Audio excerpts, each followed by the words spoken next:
How we do this, we are the truest.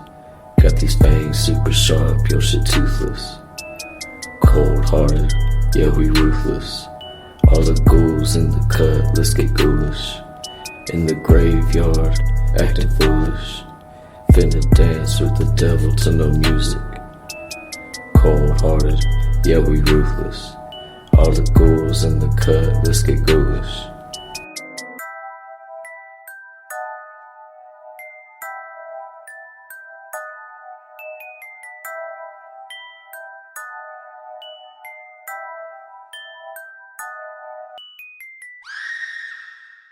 Oh, why hello.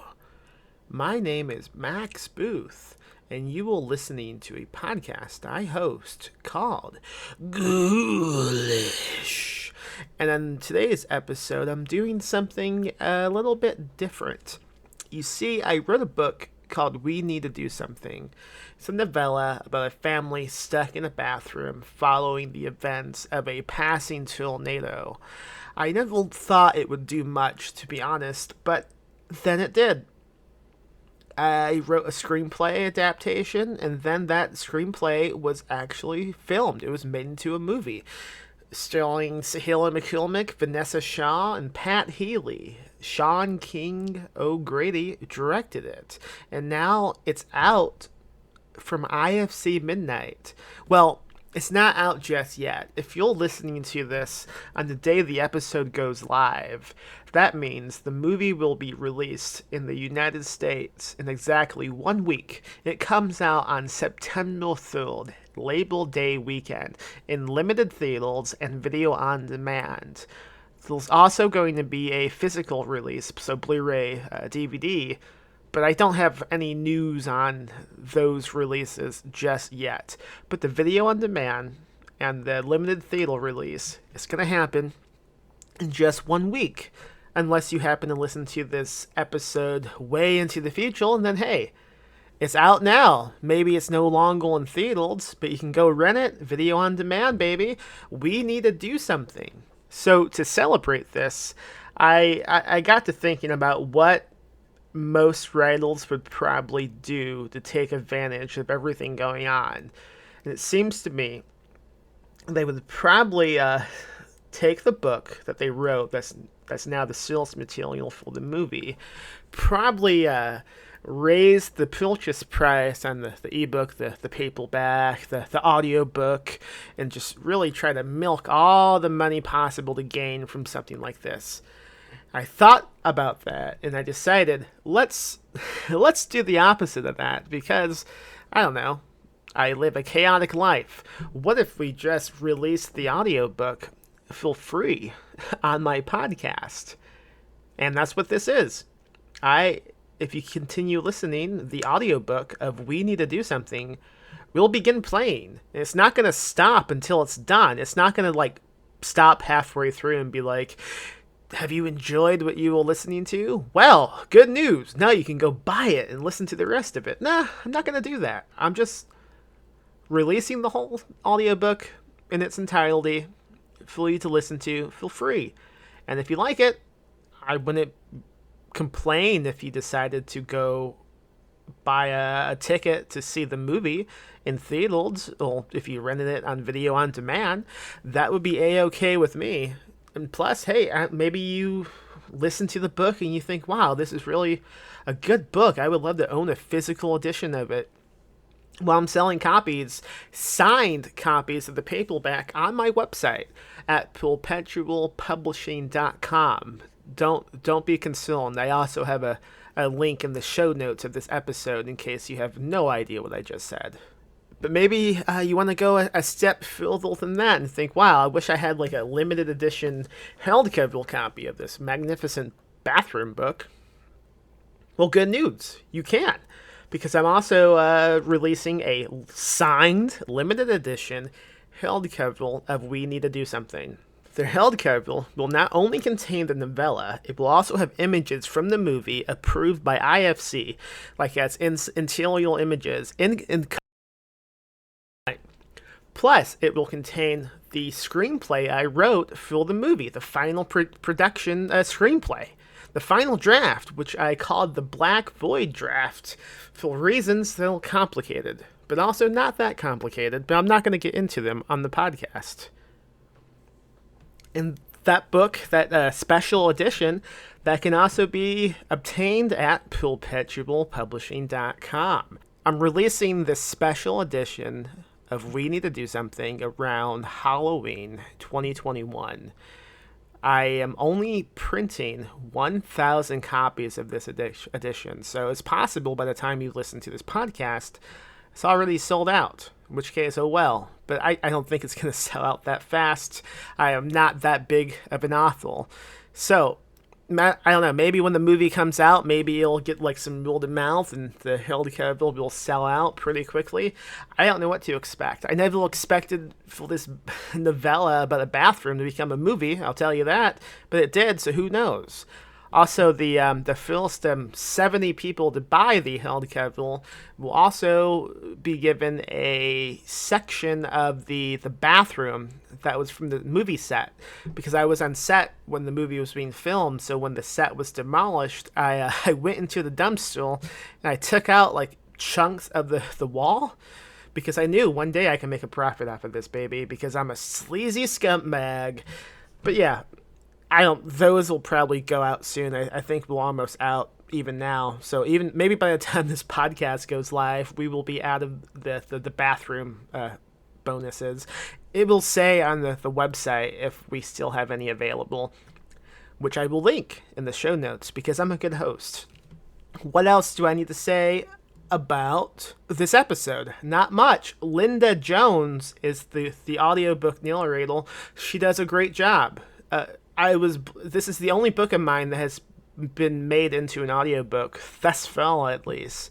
And I love the process. I think Linda Jones is like one of the best in the business. And if you're all looking to hire someone to narrate an audiobook of yours, I think you should look up Linda Jones. She's great. She did an amazing job. And you will about to find out, like right now, because this episode is just the audiobook, baby. The audiobook of We Need to Do Something. I hope you like it. I hope you listen to it as you sit in your bathroom, maybe. That would be a great way to listen to the book. Gather your family around, lock yourselves into a bathroom, and just play this audiobook as a family.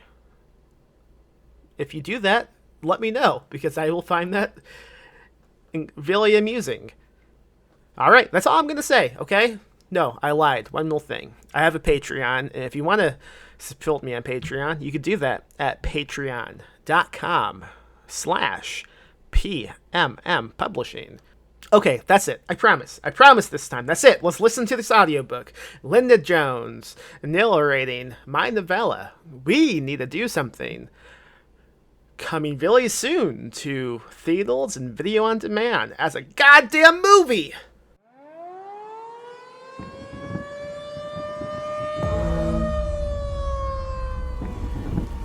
There's not going to be a tornado.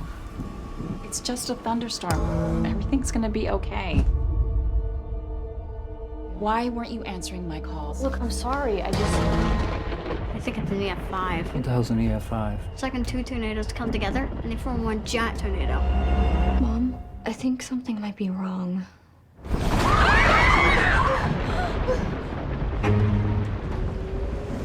Won't open! A tree is blocking the door! Can't we just break the door down? That thing is made of solid oak. I can't just punch through it.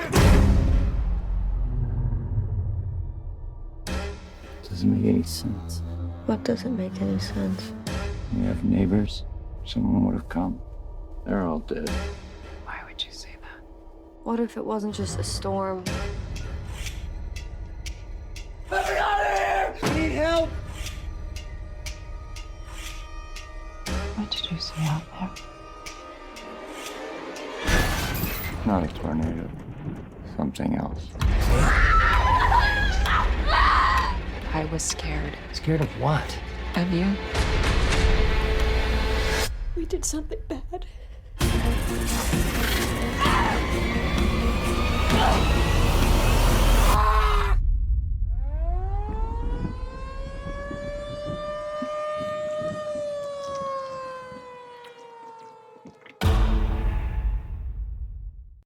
We Need to Do Something. Written by Max Booth III. Read by Linda Jones. Emergency alert. Tornado warning in this area till 11:30 p.m. Central Standard Time. Take shelter now. Check local media. Our phones won't stop screaming, each slightly out of sync with the other, making the noises jarring and insane.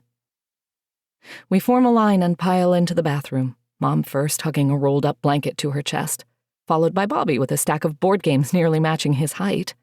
Then me, still soaked from the storm outside, walking on autopilot while jabbing my thumbs against the weather alert on my phone. And behind me, whiskey fresh on his breath, my dad. The only thing he's brought with him being his thermos. Nobody has to guess what's inside it. "Oh my God," I say, turning off another alert. Another one immediately generates in its place. Anxiety's threat of total annihilation increases with every additional pop-up. Why won't it stop? Dad flinches, clearly annoyed by the pitch of my voice. "Just give it a second, would you?" Mom motions for us to clear space so she can spread the blanket out along the floor. Pink flowers and butterflies decorate the fabric. The design has always made me nauseated. Grandma, on my dad's side, had gifted it to the family several Christmases ago. She also had always nauseated me. Yes, the way she looked and smelled didn't help, but it didn't end there. Her mannerisms were truly atrocious. The way she laughed could boil water. Once I heard her refer to those tiny blackheads people get on their faces and necks as N-word babies. Only she'd actually said the word. Of course, Dad had thought that was the funniest thing in the world. Thank God for cancer. Mom snaps her fingers until I look away from my phone. "Where were you? You should have been home by 6. Bobby plops down on the blanket and inspects his stack of board games as if somehow he'd forgotten one of his favorites. I set my phone on the sink and attempt to dry my hair off with a nearby hand towel. "I told you guys I was doing homework at Amy's tonight." Mom points at my arm. "What happened there?" "What?" I follow her gaze and realize I'd forgotten about the Band-Aid. Amy had slapped it on for me just below my inner elbow. There had been a moment earlier tonight when I thought it would never stop bleeding. "Did you hurt yourself?" I swallow, thinking fast. "Amy's cat scratched me. It's no big deal." She waits for more. I offer nothing. "Why weren't you answering my calls?" "I didn't hear it ringing." And for once, it's the truth. "You need to answer your phone when I call. That's why we pay for it every month." I ignore this rerun of a lecture I've heard 1,000 times before by retrieving my phone from the counter and canceling the weather alert again, only for another to regenerate almost instantaneously. "I told you, I didn't hear it ring." "Not good enough." "That's why I pay for it," Dad whispers, standing next to the closed bathroom door. Mom turns to him. "What?" The anger arrives in his eyes before it finds his lungs. "That's why I pay for it. That's why I pay for the phone." We flinch and stare at him wide-eyed, waiting for the outburst to progress. Mom shakes her head, dismissing the tantrum. "You know what I meant." "Wow, Dad," I say. "What's—" "Mel, God damn it," Dad says, holding up his thermos to cut me off. "When we call your phone, you answer it. No excuses. Next time you lose it." "Okay," I say, then add under my breath, "God." Outside, thunder spooks all 4 of us. Bobby clutches a Monopoly box against his chest, shaking. "I think it's an EF5. Mom sighs, no stranger to this game. "It's not a tornado, baby." "It might be an EF5. Dad snarls. "What the hell is an EF5? Excitement replaces the terror across Bobby's face. "It's like when 2 tornadoes come together." He drops the Monopoly box and claps his hands together. "And make one giant tornado. It rips everything in its path." He points to the left, both arms stretched out, stiff like he's directing a plane to land. "If it goes this way, everything would be destroyed." He gestures the opposite direction. "And everything this way would be destroyed as well." "Oh my God," I whisper, heart pounding as I visualize our entire town obliterated. "Is that true?" "It isn't a tornado," Mom says. It's just a thunderstorm. Everything's going to be okay. Dad groans, rubbing the space between his eyes that always seems to be the source of all his pain and frustration. Bobby, will you stop trying to scare your sister? Or it could be a fire tornado. I gasp, suddenly feeling flames heating my flesh. A fire tornado? Mom reaches out for him but is unsuccessful. Bobby, like if you get gallons of gasoline and you... He mimics pouring a gasoline canister along the floor. Pour it, and if you want to be all the way over here, you can just pour it more, and you throw a match and the flame would shoot up into the tornado, and that would be a fire tornado, and everything would catch on fire. Are you planning on starting a fire? Dad asks, sipping from his thermos. Bobby gives his response serious consideration, then says, No. Then there's not going to be a fire tornado.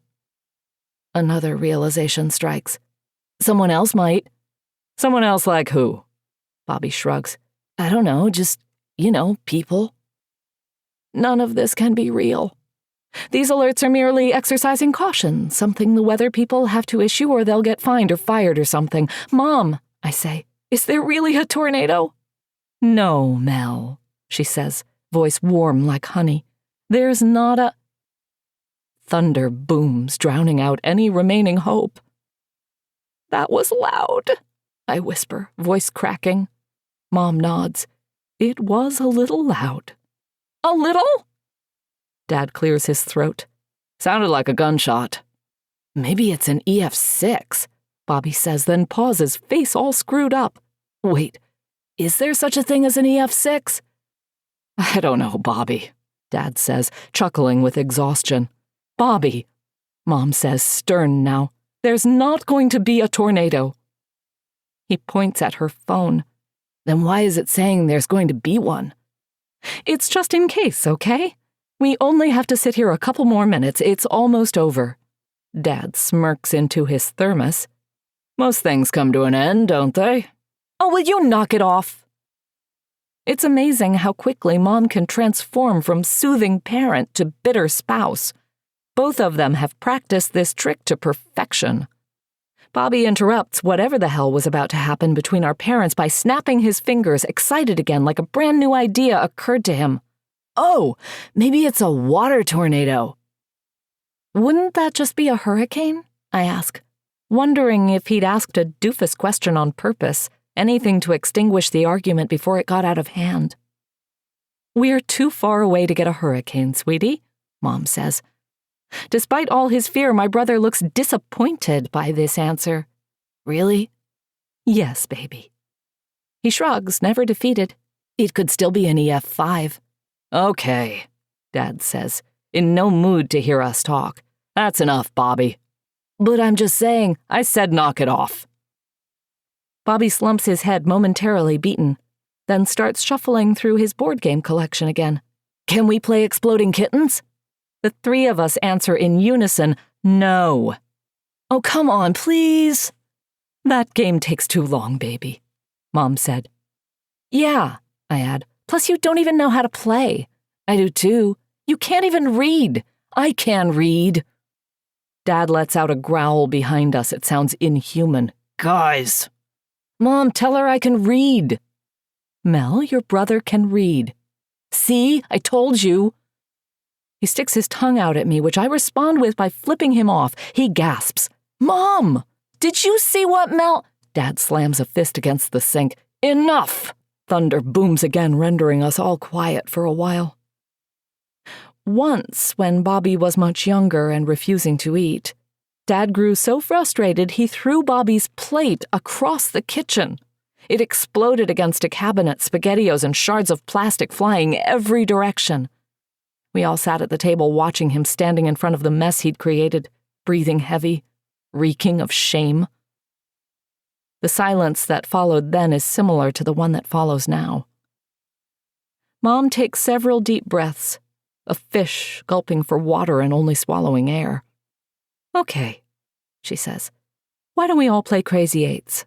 Not Exploding Kittens, Bobby says on the verge of whining again. Not right now, honey. But we'll play Crazy Eights if you want. Okay. I squeeze my fists and dig my nails into my palms until it hurts. I don't want to play any dumb card game. I don't want to be here in this bathroom with my family.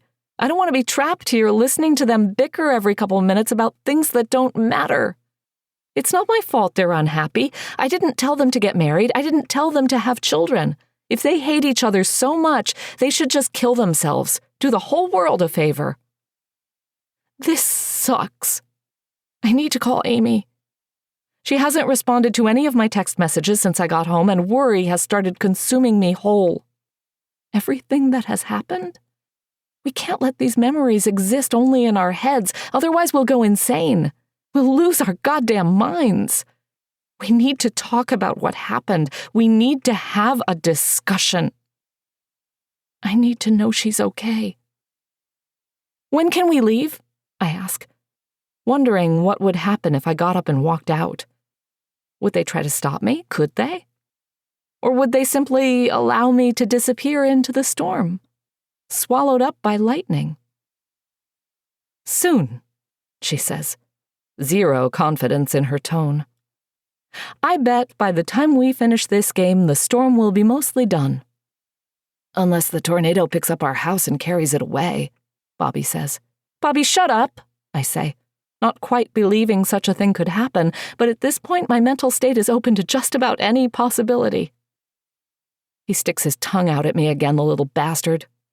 That only happened in The Wizard of Oz, Mom says, trying to calm us down. It could happen here, too. God, I say, sighing with exaggerated effect. You are so dumb. Dad takes a swig from his thermos next to the sink. God damn it, what did I tell you about talking to your brother like that? I'm sorry. Are you? Let's just play this game, okay? Mom says. Dad considers, then shakes his head, disgusted. I ain't playing shit. That's fine. You don't have to play. You do whatever you want to do. Bobby, Mel, come on. Do whatever I want? He laughs, then keeps laughing, getting louder and louder until he has to double over, nearly spilling the contents of his thermos. Do whatever I want. Whatever I want. He wipes snot from his face with the back of his hand. Tell me, babe, what is it you think I want to do? Mom ignores him and motions for us to join her as he continues laughing. None of us understand the joke. We sit on a blanket next to Mom as she shuffles a deck and deals the cards out to each of us. Dad remains leaning against the sink, taking short sips from his thermos, watching our game with absolute disgust. He keeps smacking his lips together. It sounds disgusting, like something from a swamp discovering life. Outside, the storm rages on. The rain has gotten so loud we have to shout to make ourselves heard. Wind screams. Every time thunder cracks, we flinch. Except for Dad, who no longer seems to care about what's occurring beyond our house. All of his hatred is focused on my mother. This is not a foreign stare. But never before have we all been confined to such limited quarters while rage inhabited him.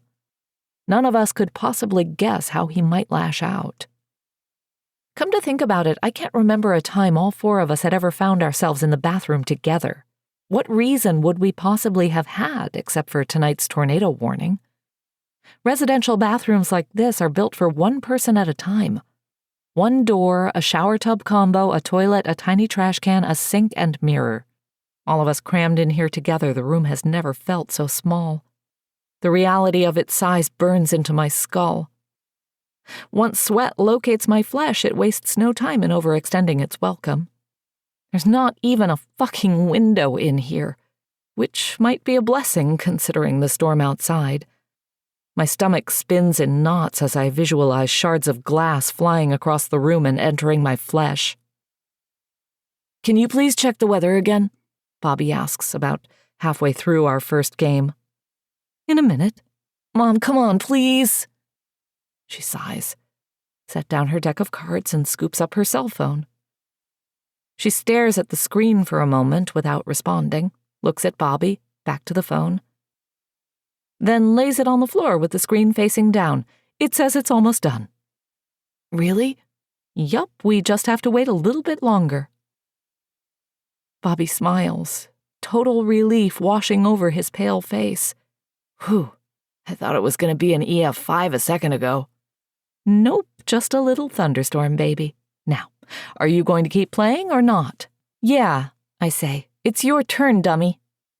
Bobby focuses on the cards. Meanwhile, behind him, Dad pulls out his own phone and concentrates on the screen, then clears his throat. Weird.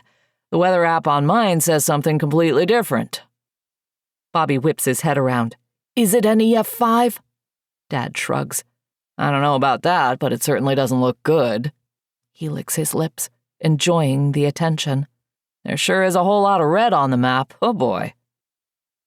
Bobby gasps, drops the cards, and hugs his knees to his chest, rocking back and forth. Let me see, let me see, let me see. Mom casts Dad an ugly stare. God damn it, Robert. What? You know what? He smiles. This is pointless. You think this bathroom's gonna save us if a big old tornado comes swooping through? You think it's gonna make any fucking difference at all? Bobby points at the bathtub. But Dad, you're supposed to take shelter in a basement during tornadoes, and if you don't have a basement, then you're supposed to hide in the bathtub. We don't have a basement, so that's what— Bobby, we can't all fit in the tub. And even if we could, there's no point. Dad, if a tornado— There's no fucking tornado, Bobby. Don't talk to him that way, Mom says, squeezing the cards in her hand hard enough to bend them. Oh, fuck off. Try telling me how to raise my son again and see what happens. A long silence follows. Everybody too afraid to speak. Dad has never struck me or Bobby, and I don't think he'd ever hit Mom either. But the rate things are spiraling tonight, who knows what's going to happen? The moment I got home this evening, it felt like he was begging for a fight. It didn't matter with who. Anyone would do as long as they could bleed, as long as they could break. Eventually, Mom says, in the calmest tone possible given the circumstances, If you don't want to wait in here with us, you know where the door is. Dad chuckles. Everything is a joke tonight until it isn't. Oh, now I get a choice? I'm done talking to you.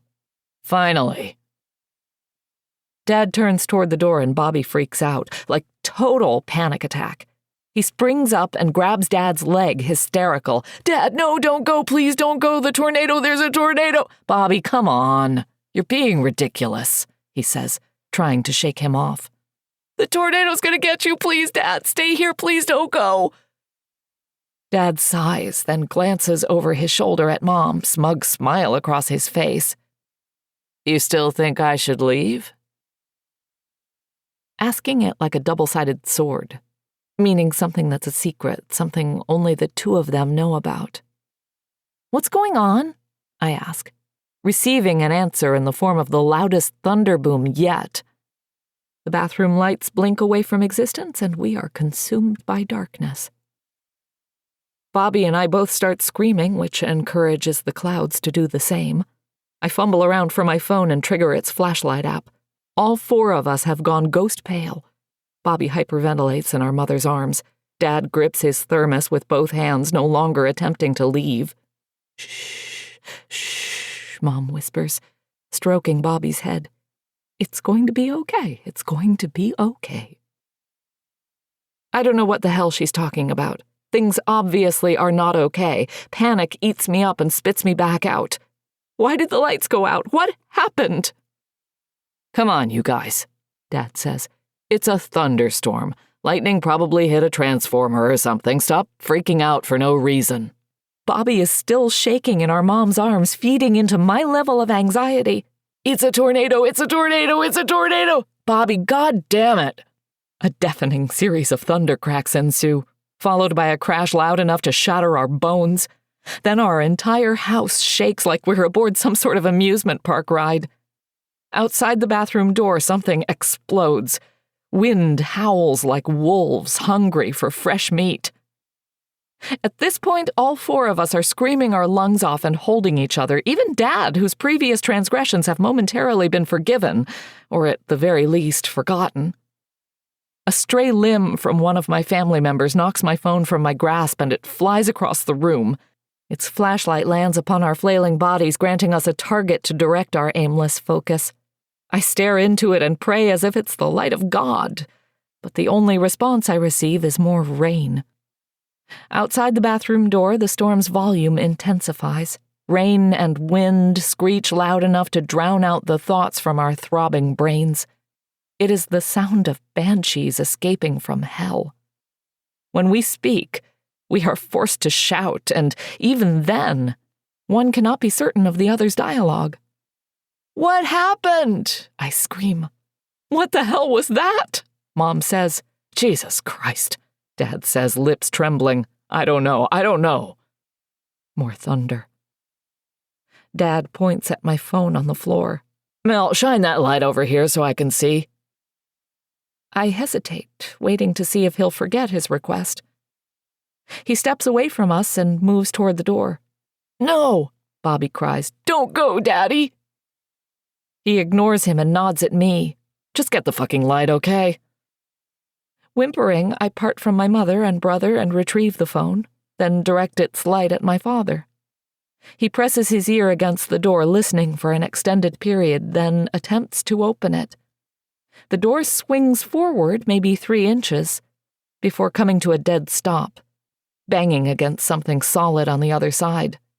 The sound of wood hitting wood. "What the fuck?" he says, trying again and again. "What's wrong?" Mom asks. "It won't fucking open." "What do you mean it won't open?"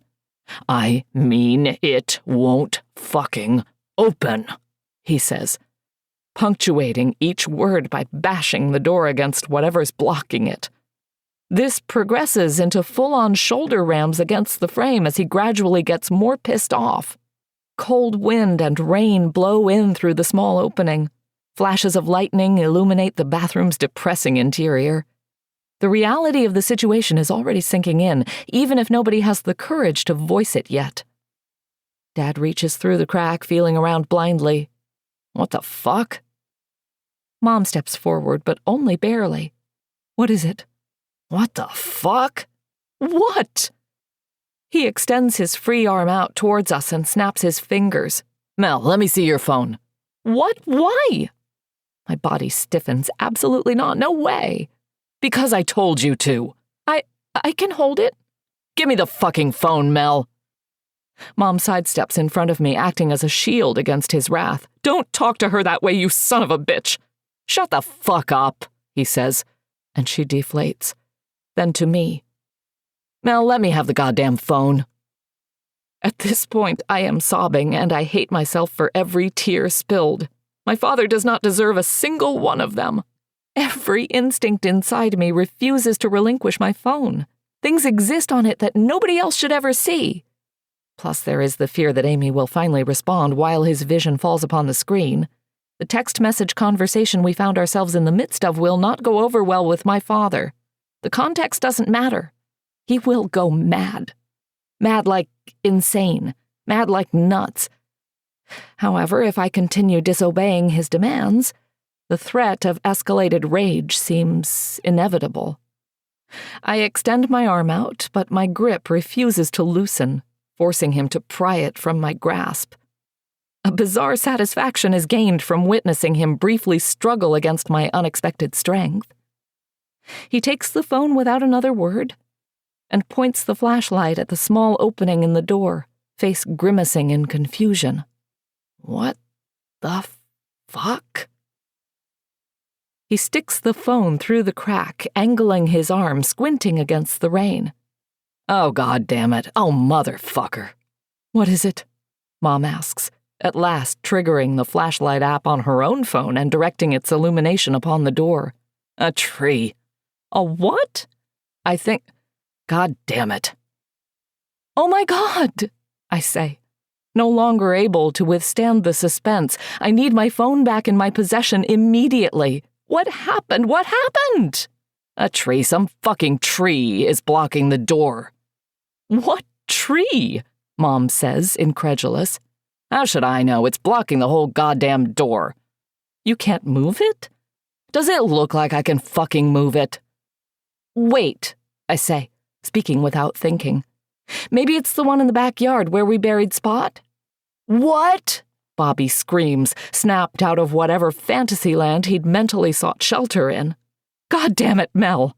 Mom says. I'm sorry. Despite our current predicament, I feel instant regret for mentioning Spot, who had been our faithful Dalmatian up until about 2 months ago, when he'd escaped out the front door and crossed paths with an Amazon delivery driver. Spot ran away, Poppy says, having apparently forgotten all about the storm outside. You said Spot ran away. Shh, baby, our mother says, pulling him against her breast and rubbing his head until he quiets down.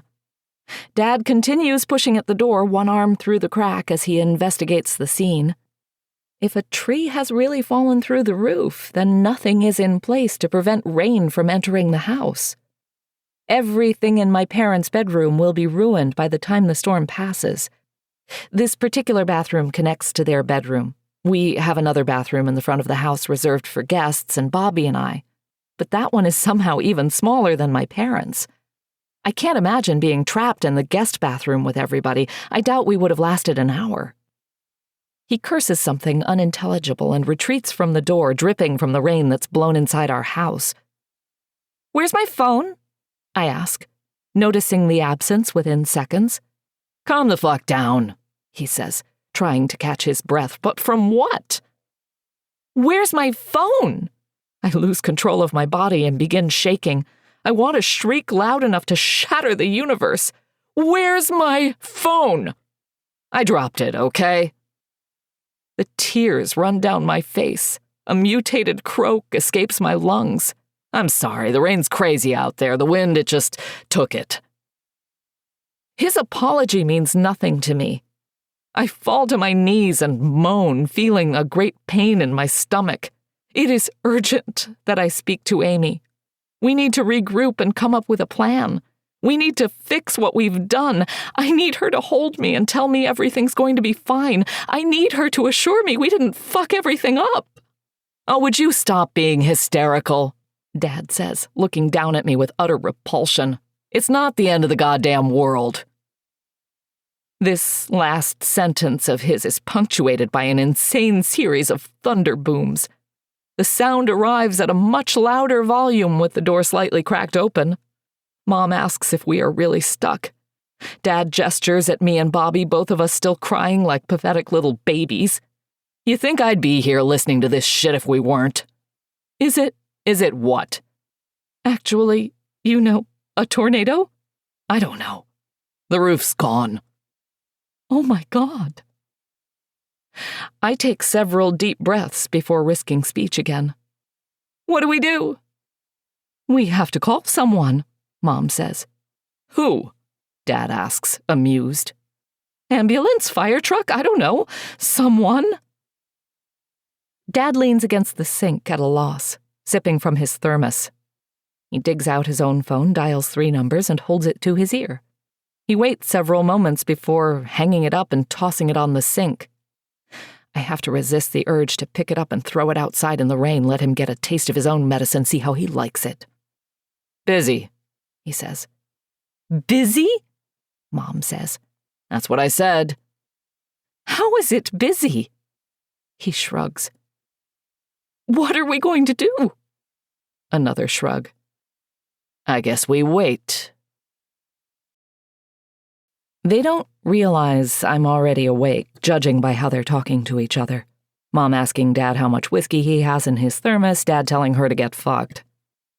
I've overheard them talking like this before when they think I'm in my bedroom or somewhere outside. It's gotten worse over the last year and a half. When one enters a room, the other typically leaves. Absent are the usual pleasantries most kids expect their parents to share. No thank yous, no how was your days? Most mornings I wake up and Mom's sleeping on the couch in the living room. Most nights, Dad doesn't get home from the bowling alley until well after midnight, stumbling through the front door reeking of booze, barely able to walk without knocking something over. I can't remember the last time I heard them tell each other, I love you. Sometimes I wonder if they ever have. It would have been a lie anyway. At one point in time, they must have at least liked each other. Otherwise, why had they ever gotten together in the first place? Something must have served as the initial attraction. Something must have convinced each other that they were meant to be. Whatever that something was, it had certainly lied to them. They couldn't be more different, more the opposite. The way they act around one another, it's less like a marriage, more like an epic rivalry. Maybe that's what all relationships are like. Maybe nobody actually loves each other. They just argue and fight and have babies and scream and break things, and eventually everybody dies. The outcome will always be the same no matter what anybody tries to do. Everybody dies. The end. I think about Amy and refuse to believe we'll face the same fate. We're better than my parents. We're stronger. God damn it, where is she? I peek around the dark room, double-checking the events from last night were real and not some sinister dream. I could have them wide open and still nobody would have noticed I'm awake. Dad has closed the door, so the only light from outside comes from the bottom of the frame. I lie curled up next to Mom across the bathroom from Dad. Bobby snores somewhere between Mom's legs. That kid can sleep through anything. Dad sets his thermos down, the noise creating a soft ding as it connects with the floor. He turns on his knees and opens the door until it connects with the tree. A thicker sheet of sunlight slips into the bathroom. The rain has stopped. Only the wind makes any noise now. He peers through the crack, studying whatever we can't see, then sighs and settles back against the wall. The door remains open, letting in a breath of cold air. "How bad is it?" Mom whispers. "I can see the sky." "And the tree?" "Not going anywhere, at least not without machinery." "Like a crane or something?" He lets out an exhausted laugh. "I guess. I don't know." "You think the insurance will cover it?" Another laugh. "I don't know." He closes his eyes and bangs the back of his head against the wall a couple times. "Almost like this is punishment, ain't it? God's way of reminding you of the vows you made, that he hasn't forgotten and neither should you." He grins like a real smug asshole. It's how he always grins. It baffles me how Mom has managed to stay with him all these years. I can't imagine ever marrying a man like Dad, much less allowing someone like him to touch me, or even talk to me. Similar types of men exist at my high school. Guys who think they're owed everything just for having a dick. Delusional assholes who think they're the center of the universe. Barf. Mom ignores his comments like she usually does. Otherwise, she would have probably lost her mind years ago. "You gonna try calling again?" "Yeah, okay, yeah." He reaches up and blindly retrieves his cell phone from atop the sink. He dials the number and raises it to his ear, waits a second, then drops it in his lap. "Maybe something's wrong with my phone." "Still busy?" "Try yours." "I can't." "You can't?" She points at her own phone next to her feet. "It died." "What? How?" "Flashlight drained it." "Fuck, you didn't bring a charger?" "Did you?" "God damn it." He sighs. "God damn it." The power's out anyway. Charger wouldn't do much good right now. He picks up his phone again and starts fiddling with something on the screen, then shakes his head with frustration. "God damn it, you little motherfucker." "What?" "I'm trying to—" He taps the screen furiously. "Check the news." He taps harder. "But this fucking thing—" Then he slaps the screen. "Isn't working." "How many bars do you have?" Mom asks. "What? I don't know." "What does it say at the top of your screen?" He squints at the phone. "No signal?" "Maybe the storm took out a couple cellular towers." "What do you know about cellular towers?" "What do you know?" Dad throws his phone back on the sink and it bounces across the porcelain. "This is fucking bullshit." "Do you want me to look at it?" "No," he says, sneering. "I don't want you to look at it." "Okay, I was just asking." I let out an exaggerated yawn, pretending I've just woke up. "Did you get my phone?" To which Bobby immediately follows up with, "I have to pee." Turns out, we all have to use the toilet. Bobby goes first, then Dad, then Mom. They both offer to let me go ahead of them, but I'm trying to prolong the inevitable as much as I can. I've never peed in front of anyone before and fear shyness will freeze my bladder. During each shift, the other three face the opposite direction, attempting to offer some sense of privacy as minimal as it seems. When it is finally my turn to sit on the toilet, all I can do is stare at the backs of my family in horror. How had they all managed to relieve themselves with such effortlessness? They'd made it seem so easy, like it was no big deal at all. But it is a big deal. People aren't supposed to urinate in front of others, even if they are family, even if their backs are facing you. The entire act is unnatural. I can't go with you guys here.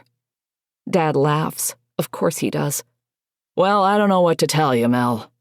We're not watching, Mom says. It's okay. But still, you're here. It's too weird. Mom nods, then leans over the tub and twists the knob. Water sprays from the faucet loud and fast. We can't hear you now, she shouts over the water. Yes, I can. My brother joins in. I grit my teeth, resisting the urge to strangle him. Bobby, shut up. Oh my God. He glances over his shoulder at me and sticks out his tongue. I flip him off just as my bladder surrenders to the bowl. He maintains eye contact the entire time, and I've never felt more creeped out in my life. Mom! I cry out, urine gushing out of me. Make him stop! Bobby, cut it out, Mom says. I'm watching you pee, sis. It's so gross. There's pee everywhere. Mom! Bobby. Drink it, sis. Drink your pee. Drink it. Yum, yum, yum, yum, yum. After I finish up, I punch him on the arm and he starts crying, and Dad gets all pissed and spits out this long lecture about how I shouldn't hit my brother, that he's told me how many times not to hit him, and do I even listen to a single word he tells me? Do I even care? Of course I don't care, I want to respond, but I'm not suicidal. At least not in this moment of time. Maybe in another hour I'll change my mind. Later we sit in a circle on the blanket playing cards. I make a particularly good play, guaranteed to screw over Bobby. Ha! Take that! His face crumples into an expression of pure horror. Oh no. What? I have to poop. Oh no, the three of us say in unison. It doesn't take long before we're fighting for a chance to press our faces against the door opening, desperate for fresh air, gagging on the hideous stench emitting from my brother's asshole. Oh, God, I moan. We're gonna die. We're gonna die. Jesus, Bobby, Mom says, color draining from her face. What did you eat? Farts. I ate farts, he shouts atop the toilet, howling with laughter as waves of flatulence erupt beneath him. I ate all the farts. Eventually, I have to look outside. Really look and take in everything our limited view allows. Dad hadn't been messing with us. The roof is gone, sliced in half by a tree from our backyard. A tall, thick tree. I don't know what kind. One with bark and branches and leaves. Only old people know types of trees. But it is definitely the one we'd chosen as Spot's final resting grounds. It isn't like our backyard holds a reputation for housing many trees. The memory remains front and center. 2 months ago. If Bobby had been home that day, he would have witnessed the death of his dog. Instead, I was the lucky one who got to watch it happen. Mom and I had gone grocery shopping that afternoon, thinking we'd beat the rush. Mostly our trip had been pleasant, which felt rarer as I aged. Not once did we get into an argument or bring up anything nasty. I think we even laughed together once or twice. Of course, that all changed when Mom opened the front door. Spot must have been waiting for us, planning out his escape all day, just waiting for the perfect moment to make a run for it. Poor little guy. He'd never done anything to anybody. 20 seconds after he shot through Mom's feet, the Amazon delivery driver obliterated his skeleton. Then he turned into our driveway and, after offering his most sincere apologies, handed over a package addressed to our residence. It was a present for my birthday the following week, I later discovered. A Blu-ray of some new Pixar movie. I couldn't have remembered the title if someone pressed a gun to my head. I threw the movie away without bothering to crack the ceiling. As far as I was concerned, the entire company of Pixar was now a cursed entity that I would no longer allow to entertain myself. When Dad found out what I'd done with my gift, his face got so red I thought it might pop, and when it didn't, all I could feel was disappointment. If last night's storm had knocked down a behemoth like this tree, the possibility of what other damage it might have caused around town is enough to snatch my breath away. My parents' bedroom is unrecognizable. The tree blocks the majority of our view, but I can tell their bed has been flipped upside down. Dressers and nightstands rest on their splintered sides. Water from last night's storm drips from the edges of the roof into the soaked carpet below. The sky is blue and clear, undisturbed, like everything is perfectly fine and nothing even slightly disastrous has recently occurred. I wonder what kind of damage has inflicted Amy's house. I wonder if she's okay. My cell phone is nowhere in sight. Another victim claimed by the storm. I give up and curl in the bathtub. Its cold porcelain feels like a deadly kiss against my cheek. Bobby jolts across the bathroom and takes a turn inspecting the damage. Wow, it really was an EF5. Dad nods, leaning against the sink with both hands gripped tightly around his thermos. Yeah, it might have been. Do you think everybody's okay? I don't know. I'm sure everybody's fine, baby, Mom says, still sitting against the wall next to the toilet. We don't know that, Dad says. We don't know anything. Bobby glances over his shoulder, concerned. Do you think people died? Mom shakes her head. No, baby. Highly possible, Dad says. God damn it, Robert! What, you want me to lie to my son now? No, She shuts her eyes and massages her temple as if trying to erase her entire marriage through willpower. I just don't want him to freak out any more than he already has. Dad gestures at the door. I think it's a perfectly reasonable time to freak out. From the bathtub, I emit a guttural moan. Ugh, when is someone coming to get us? It doesn't make sense that we're still here. Police exist, rescue parties, something. The storm is gone, Mom says, and I resist responding with, no shit. Someone will see our house, they'll see what happened to it, help will come. Dad clicks his tongue. Unless every house is like this. What do you mean? I ask, already knowing the answer.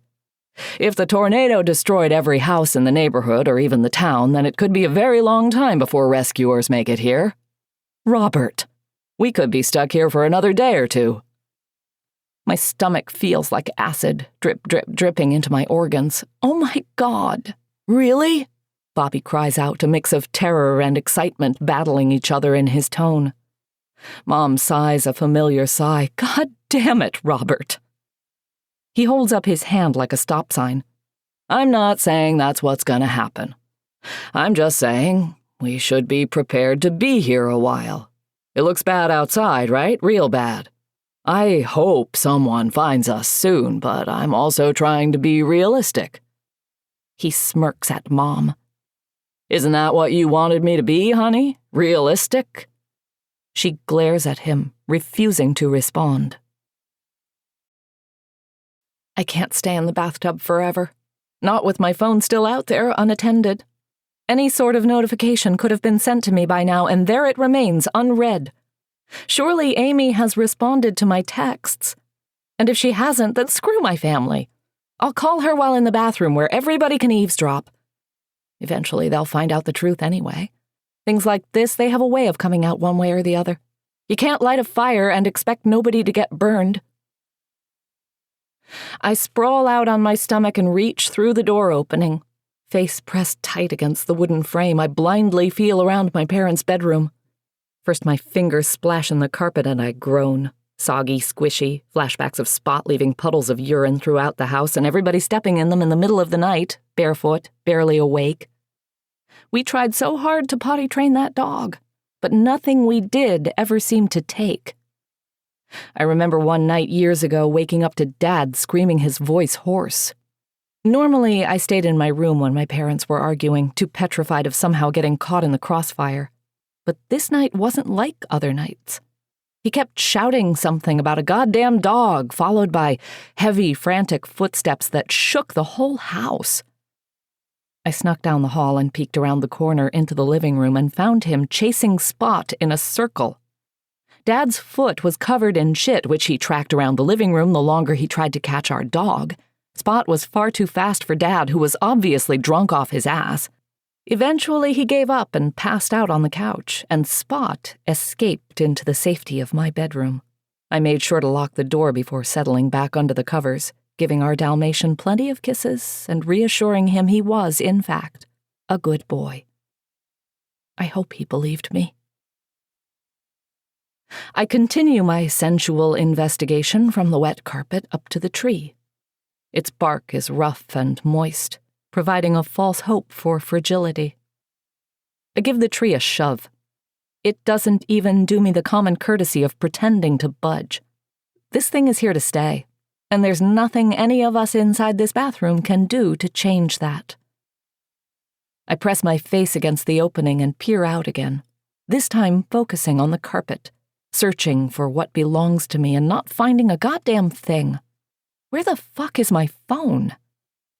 5 minutes later, I give up and sit against the wall next to the door, out of breath and fuming with rage. I glare at my father and try to express with my face how much I hate his guts. He notices, but instead of acting intimidated, he just laughs and shrugs. Don't look at me like that. I can't believe you dropped it. It was an accident. How are we going to get out of here? I don't know. Can't we break the door down? Not with the tree there. What about the wall? The wall? What if we busted a hole through it and crawled out? How? With what? Can't you just punch it? No, I can't just punch it. It's going to be fine, Mom cuts in. Everything is going to be fine. It hasn't been that long. Someone is going to come. But what if they don't, Mom? What if something happened? Something like what? Of course, I can't tell her about the doomsday scenario entertaining itself in my head. There would be too many questions, and I know the answers to them all. Everybody get up, Dad says. Maybe if we all push at the same time, our combined strength will open this son of a bitch once and for all. Even me, Daddy? Bobby asks. I don't know. You think you're strong enough? Bobby rubs his chin, thinking it over. Maybe. Let me see your muscles.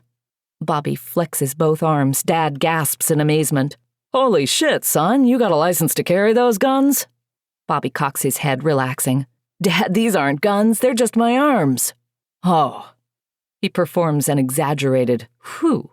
You really fooled me there for a second. He giggles. You really thought my arms were guns? Big, giant machine guns. Haha, you're so stupid. Dad glares at him for a second, and Bobby ceases his laughter. I'm sorry, I was just kidding. Are we going to knock this goddamn door open or what? He motions for all of us to rise. Come on, get up. Let's do this. 8 palms press against the door, our bodies on top and under each other, forming an awkward ball of flesh and sweat. I don't know how long we push or how many times Dad grunts out, "Come on, goddammit," at us, but eventually we surrender back to the floor, panting, out of breath. Except for Dad, who remains standing next to the door staring down at us, not making the slightest attempt to hide his disappointment. We're not strong enough, Bobby says. We don't have enough muscles. We could have tried harder, Dad says. We didn't have to give up so easily. Maybe if Sissy's butt didn't smell so bad, Dad, maybe then we could have kept going. Everybody turns to me, awaiting an explanation. Is this true? Dad says. Is the smell of your butt preventing us from opening this door? Everybody giggles, including myself. I hate you all so much, I tell them, still laughing. I claim the tub as my permanent resting area until this whole ordeal finally finishes. Either help will arrive, or I will die here in this porcelain grave and slowly decompose down its drain. As time passes, I remain uncertain which outcome I prefer most. On the floor next to the tub, Bobby plays cards with himself, some fake game he's probably made up which consists of several dozen nonsensical rules which nobody could possibly understand, including himself. We both look up as Mom rises from the toilet and approaches Dad next to the sink. It's been hours since any of us have actually moved, or maybe days, or 5 minutes, who knows? Time moves in surreal strides here in this bathroom. Now that our phones are MIA, none of us have any way to tell time. I remember at one point in time there being a clock hanging from the wall next to the toilet in our parents' bathroom. Perhaps another casualty of my father's alcoholism. I can easily imagine him coming home in the middle of the night from the bowling alley, stumbling in here to pee, and knocking the clock off the wall with a careless shoulder bump. He probably didn't even notice what he'd done, leaving it for Mom to clean up the following morning. Or maybe it had simply stopped functioning. Dad's been leaning against the counter, fooling with his cell phone and growing increasingly frustrated with its lack of results. He stops thumbing the screen and acknowledges Mom's sudden closeness with a sneer. She points at the thermos behind him. "We need that." Not bothering to follow her gaze, he says, "Need what?" "It's the only container in here that can hold water. We need to stay hydrated." "I'm not finished with it yet." "Well, can you be?" Dad doesn't react for a moment. His jaw twitches, contemplating saying something ugly, lashing out, making a horrible time somehow worse. Instead, he exhales overdramatically and chugs the thermos until whatever contents remaining inside disappear down his throat. His face seems to sink into itself as it reacts to such a heavy dose of alcohol, then relaxes a little. He ignores Mom's outstretched hand and sets the thermos back on the sink, smiling at her, clearly trying to start another argument. Her own expression says everything she needed to say, that she is absolutely disgusted with the man she'd married, that she regrets ever marrying him or having his kids. I do not blame her for this disgust, as I too share similar thoughts. He chuckles and maneuvers around her toward the toilet, groaning as his knees bend and crack. Mom washes the thermos out under the sink and fills it with water, then brings it down to Bobby and tells him to drink it. Bobby smells the top of the container and grimaces. "Gross! It smells! It smells just like Sissy's butt!" "It's okay, I washed it out." "From the sink? But I only like bottled water, Mom." "Bobby, does it look like I have any bottled water? If you don't drink this, you're going to get sick. Come on now, please." "But Mom..." Behind them, Dad slaps the wall, startling the rest of us into giving him his full attention. Still seated on the toilet, he starts stomping his feet on the floor like a great beast attacking a city. "Bobby, goddammit, drink the fucking water and stop acting like a little goddamn baby." Tears had broken through Bobby's ducts before Dad finished screaming. He grabs the thermos from Mom and takes a long chug, trying not to choke on the liquid between sobs. Mom ends up having to pry the thermos away from him after a minute, giving Dad a side eye of rage and fear, then hands it over to me. After witnessing my father's tantrum, I do not need any further instructions. I drink the water and try not to gag on the lingering odor of whiskey, then return it to Mom. She gulps the last of it and turns toward the sink to set it back down, but Dad is already up, yanking it from her grasp. He attempts to take a sip, only to realize it's empty. Frowning, he holds the thermos upside down. "So what, I don't get any now?" Mom pauses, treading lightly, and gestures at the sink, as if to tell him, "You're a big boy, you can do it yourself." The silence between them is sharp enough to puncture flesh. Then Dad smiles. "Relax. I'm just fucking with you. Jesus Christ, you can't take a joke now, or what?" He refills the thermos, sips it, then sets it back on the counter, smacking his lips. He starts screwing around with his cell phone again, as if this time it will finally work for some reason. Bobby and I exchange brief eye contact, communicating telepathically the way only siblings can. telling each other that we ought to count ourselves lucky for avoiding what could have been a massive fight between our parents. The longer we stay in this bathroom, the tighter the tension grows. It will not hold forever. Sooner or later, something is going to break. Something or someone.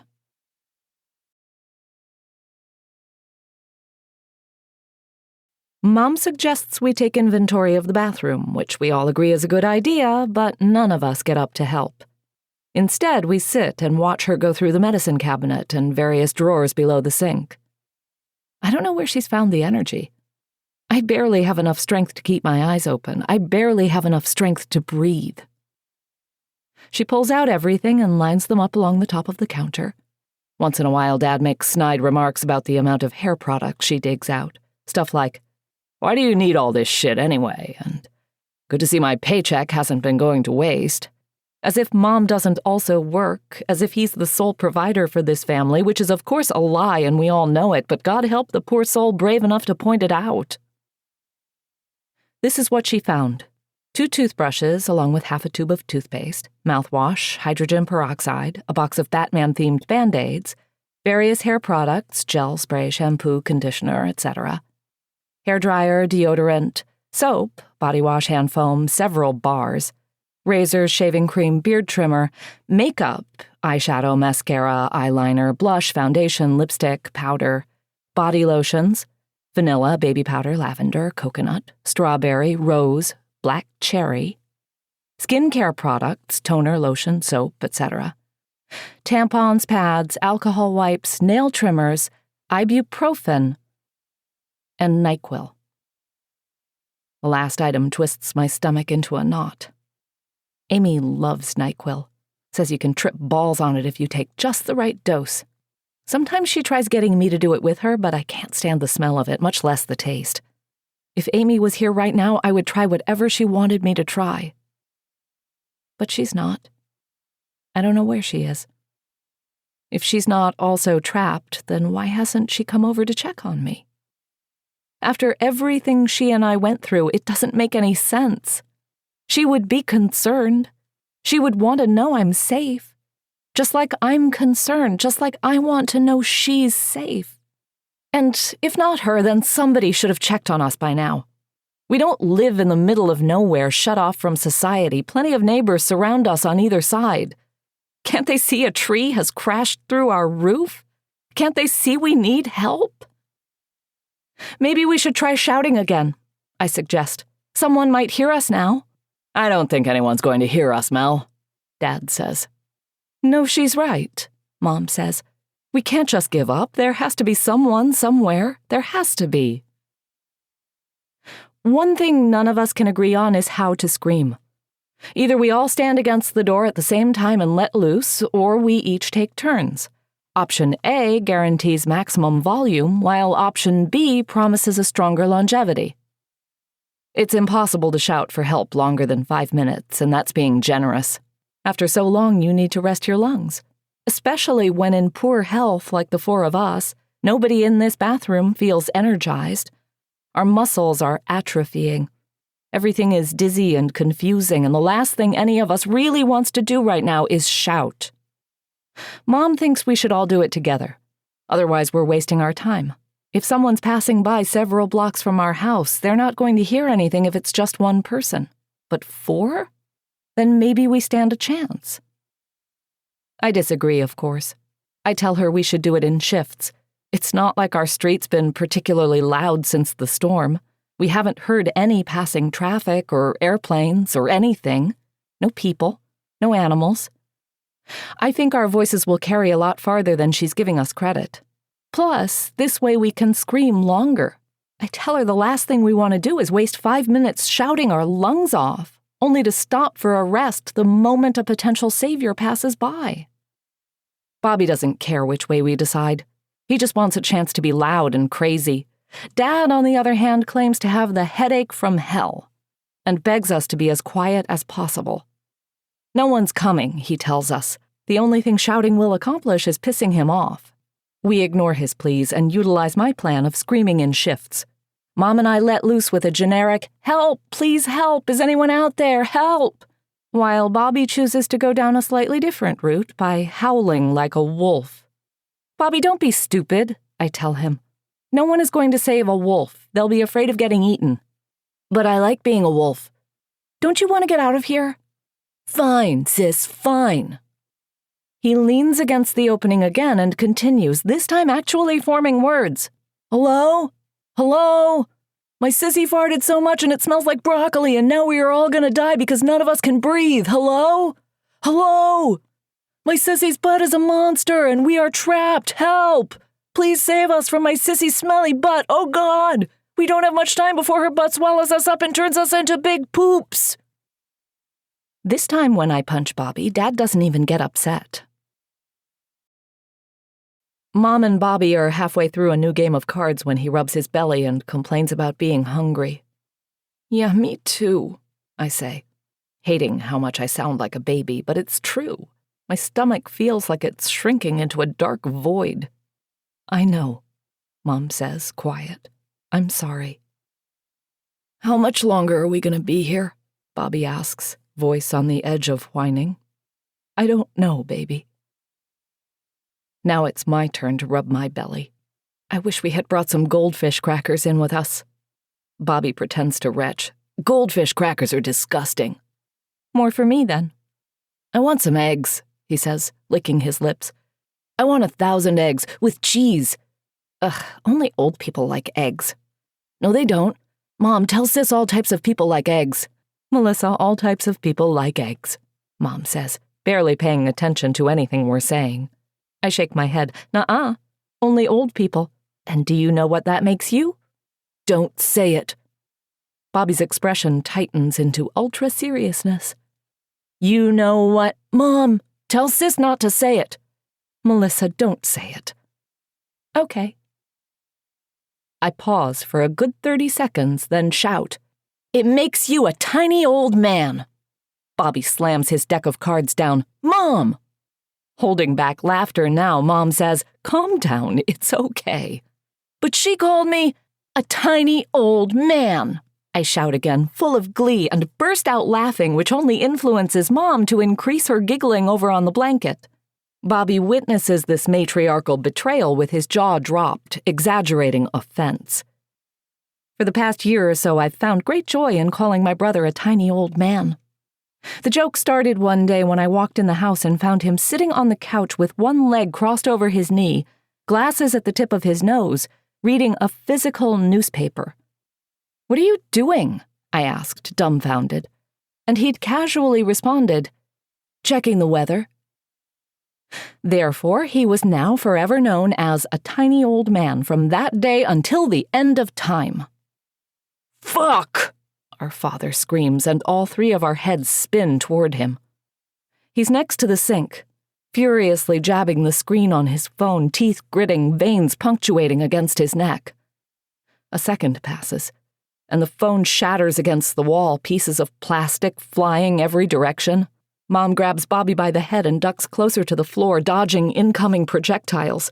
I scream out and cover my face with both hands just as a small shard lands in the tub. Dad loses it. He starts punching the bathroom door over and over, the wood bouncing between his fists and the fallen tree on the other side. Fucking piece of shit, stupid fucking battery, fucking useless asshole technology. Why the fuck do I even pay for this cocksucking thing if it doesn't even do its fucking job? Mom hugs Bobby close to her chest, trying to calm him down, but he keeps sobbing. I notice her still keeping an eye on Dad, making sure he doesn't get near them. I wonder what she'll do if he starts redirecting his fists upon us, how she will defend Bobby and I, how she will defend herself. Then I wonder what I will do, if I'll find the strength to at least try fighting him off, or if I'll immediately surrender to cowardice and allow the inevitable to unfold. I curl up into a ball while he continues punching the door, body shaking, eyes squeezed shut, trying my best to drown out the noise of my father punching a door and screaming and my brother crying so loud he doesn't even sound human anymore. Dad on the floor, flat on his ass, legs curved up into upside-down V's, back against the door.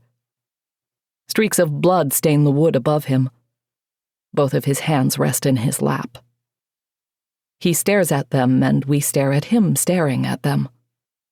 Utter exhaustion befalls his face. His knuckles are black and blue and swollen. If his hands aren't broken, they're still plenty damaged. Every breath we emit is in danger of setting him off again, so for a while we try our best not to breathe. He ignores us and focuses on opening and closing his hand, grimacing with each motion. Eventually, the blood on the door drips down into his hair, and it's the funniest thing I've ever seen in my life. But it's also the scariest, too. Everybody's awake, and it's unclear if any of us have actually slept since this whole situation started. Sometimes I blink longer than other times, and maybe that's sleep, but who's to say? Definitely don't feel remotely close to rested, and judging by how everybody else looks, they don't either. I can't remember the last time any of us changed position, except one of us must have moved at some point, because now Bobby has the thermos again, sipping water and trying his best to avoid eye contact with our father. "How long have we been here?" I ask. Only I don't realize it's me who asked until Mom looks at me. "I think this is day 3, she says, voice so incredibly weak, and I wonder if I sound the same. I thought it was 4, maybe. I don't know, Mel. Why hasn't anybody come yet? I don't know." I know she doesn't know. None of us know. But I have to ask them. I have to say something just to remind myself that the rest of my family exists and I haven't conjured them up with my imagination. Just to remind myself that I'm not alone. "I don't think it was a tornado that did all this," Dad says. Mom glares at him, confused, cautious. And I can't resist the bait. "What do you mean?" "I think," he licks his lips, "I think something else must have happened. It doesn't make any sense." "What do you think it was?" He takes his sweet time forming his theory. So long I start thinking maybe he's ignoring me. But then he says, "If it had only been a tornado, then someone would have come by now. We have neighbors, they would have seen the tree." He nods at Mom, smirking.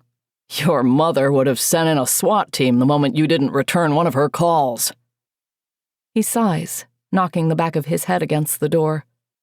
"What I'm saying is, it's not like we live in some fucking secluded area far away from civilization, right? This is the suburbs. People call the cops if you drive 5 miles over the speed limit. Someone should have come by now." "Why haven't they, Daddy?" Bobby asks, fully alert now. "Because they're all dead." He goes wide-eyed. "Robert!" Mom shouts. Dad holds up a finger and winces at his own swollen knuckles. "Dead or they've already been evacuated. Either way, this doesn't bode too well for any of us." Mom shakes her head at him. "Just because nobody's come yet, that doesn't mean they're all dead, and you know it." "Something could have killed them." "The tornado?" Bobby asks. Dad nods. "Yeah, the tornado or something else. Bunch of fucking towel heads maybe, another 9/11, who knows? Could be anything.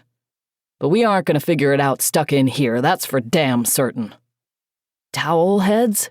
Bobby says, uncertain. Mom and I exchange uneasy glances. Neither of us like where this conversation's heading, but what can we possibly do to stop it? Last time he went on one of these rants and I tried asking him not to be such a racist, he called me a liberal snowflake. I didn't even know how to respond to something so stupid, but he was positive he'd won the argument. Dad nods. "Yeah, towel heads, like terrorists, ISIS, from Iraq. The kind of bad guys who did 9/11. They teach you about 9/11 in school yet?" Bobby shakes his head. "Goddamn public schools not even teaching you what it means to be an American." "What's 9/11, Daddy?" Dad smacks his lips, thinking it over. "Long time ago, before Sissy was even born, these guys, towelheads is what you call them, they stole some planes and crashed them in these famous buildings in New York. Killed hundreds of people, maybe in thousands. Bobby gasps. Why? Why would they do that? Because they hate Christians, son. Are we Christians? You bet your ass we are. Okay, Mom says. I think that's enough. Dad ignores her. And maybe something similar to 9/11 has happened again, only here in Texas, which would make sense if you really think about it. Most places nowadays, you don't even got real red, white, and blue Americans, you know? You got these liberal communists preaching socialism, kale salads, but Texas? Texas ain't going anywhere. And that scares these terrorists, makes them shake in their sandals. They crashed another plane here? Dad shrugs. Impossible to say. But something sure as hell happened. Something bad. Something real bad. Oh my God, I whisper, unable to stop myself. It's not terrorists. Dad cocks his head toward me. Then what is it, smartass? But of course I can't tell him the truth, despite how bad I want to talk about it. So I keep my mouth shut and roll over in the tub and close my eyes for another sleepless hibernation. The tone in my dad's voice, it's smug enough to make the biggest pacifist in the world commit homicide.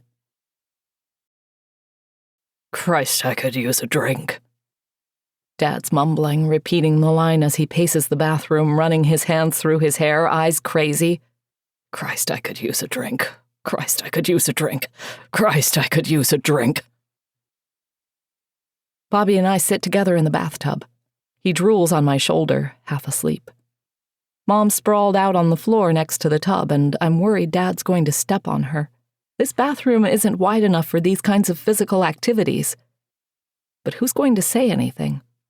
The kind of look on his face, I wouldn't dare interrupt him. Christ, I could use a drink. Christ, I could use a drink. None of us can decide how many days have passed since the tree fell. I don't even have a guess.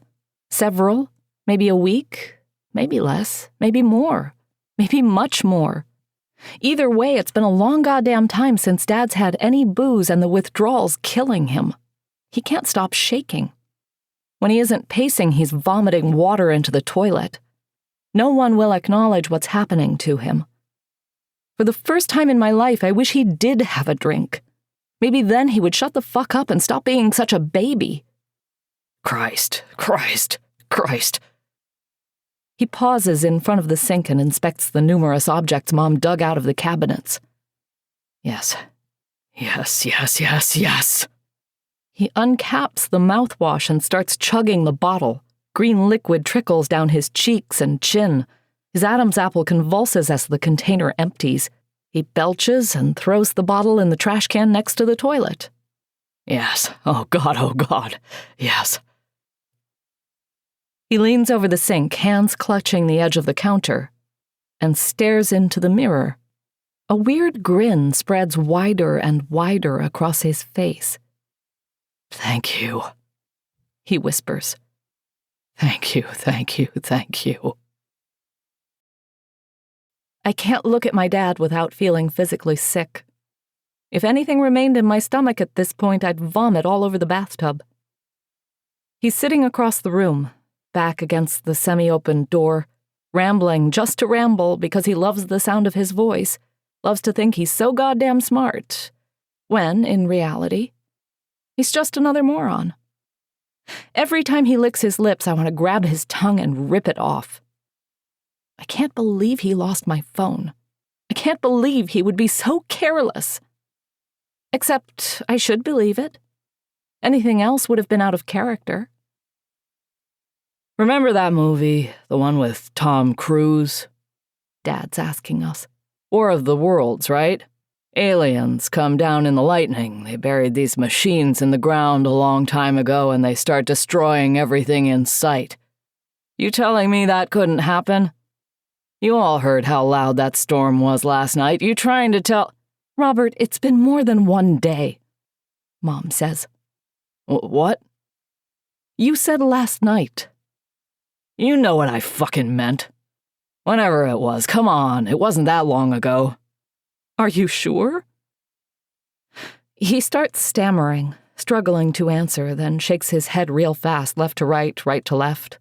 But don't you think that might make sense? I mean, something happened, right? So fuck it. Why not aliens? Why not something from beyond? I saw a video on YouTube about aliens, Bobby says. It was so scary. Dad leans forward, genuinely intrigued. What happened in it? A lady was being asked questions in front of a camera about how one night a long time ago aliens came and took her when she was asleep. They took her? Dad asks. Bobby nods. She woke up on their ship. Naked. Why was she naked? He glances up at me before responding. They were putting stuff up her butt. Oh my God, Dad says. Why are you looking at me? I ask, horrified. You better watch your butt, sis. Aliens are gonna put stuff in it. What do you mean? Dad says. What kind of stuff? Like big machines and cameras and stuff? The lady said they were taking all of her memories and learning about humans. I knew it, Dad says, rocking back and forth. Fucking aliens. It's fucking aliens. Meanwhile, Mom hasn't stopped, giving Bobby a look of complete bafflement. What shows have you been watching? Bobby shrugs. I don't know. Shows about butts, I guess. That doesn't make any sense, I tell him. Why would they go through someone's butt to learn their memories? Probably because that's where your brain is, sis. He grins, forming a new joke in his head. You have a butt brain, sis, a butt for a brain for a butt, and it smells like poop. So much poop. Dad slams his hand against the sink counter and we all jump, stricken silent. God damn it, Bobby, this isn't fucking funny. Are you serious or not? Is that what these aliens did? Bobby's lips start quivering. He's trying not to cry. Yes, I'm serious. Dad's jaw clenches as he shakes his head. Any goddamn alien tries that kind of shit with me, I'll break their fucking necks, and that's a promise. Ain't nobody putting nothing up my ass. Not while I still got a heartbeat, at least. He folds his arms across his chest and inhales deeply before rocking against the door. The rocking has gotten more frequent lately, plus his hands keep shaking. I've always wondered if he became an alcoholic before or after he and Mom got married. It's not exactly a question I can ask either of them without receiving an irrational response. If he's always been attached to a bottle, then why did she ever marry him? What could she have possibly seen in him? Nothing about his character has ever seemed even remotely appealing. I've never seen them laugh together. I've never witnessed them engage in a conversation concerning each other's interests. Come to think about it, I don't even know if they have interests. Dad goes to the bowling alley and drinks, and Mom? She what? Spends time online? Chatting to people on Facebook like some kind of ancient dinosaur? Who is she always talking to anyway? It's not like she has any friends, at least no friends I've ever met. It's funny.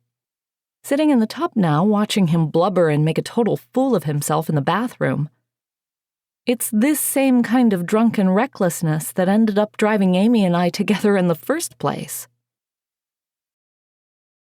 I was running late and could hear the school bus pulling up in front of my house. Its engine always sounded ominous, as if promising certain doom, like old bones rattling in a haunted house. Only made it halfway down my driveway before realizing what every head inside the bus was staring at through the windows.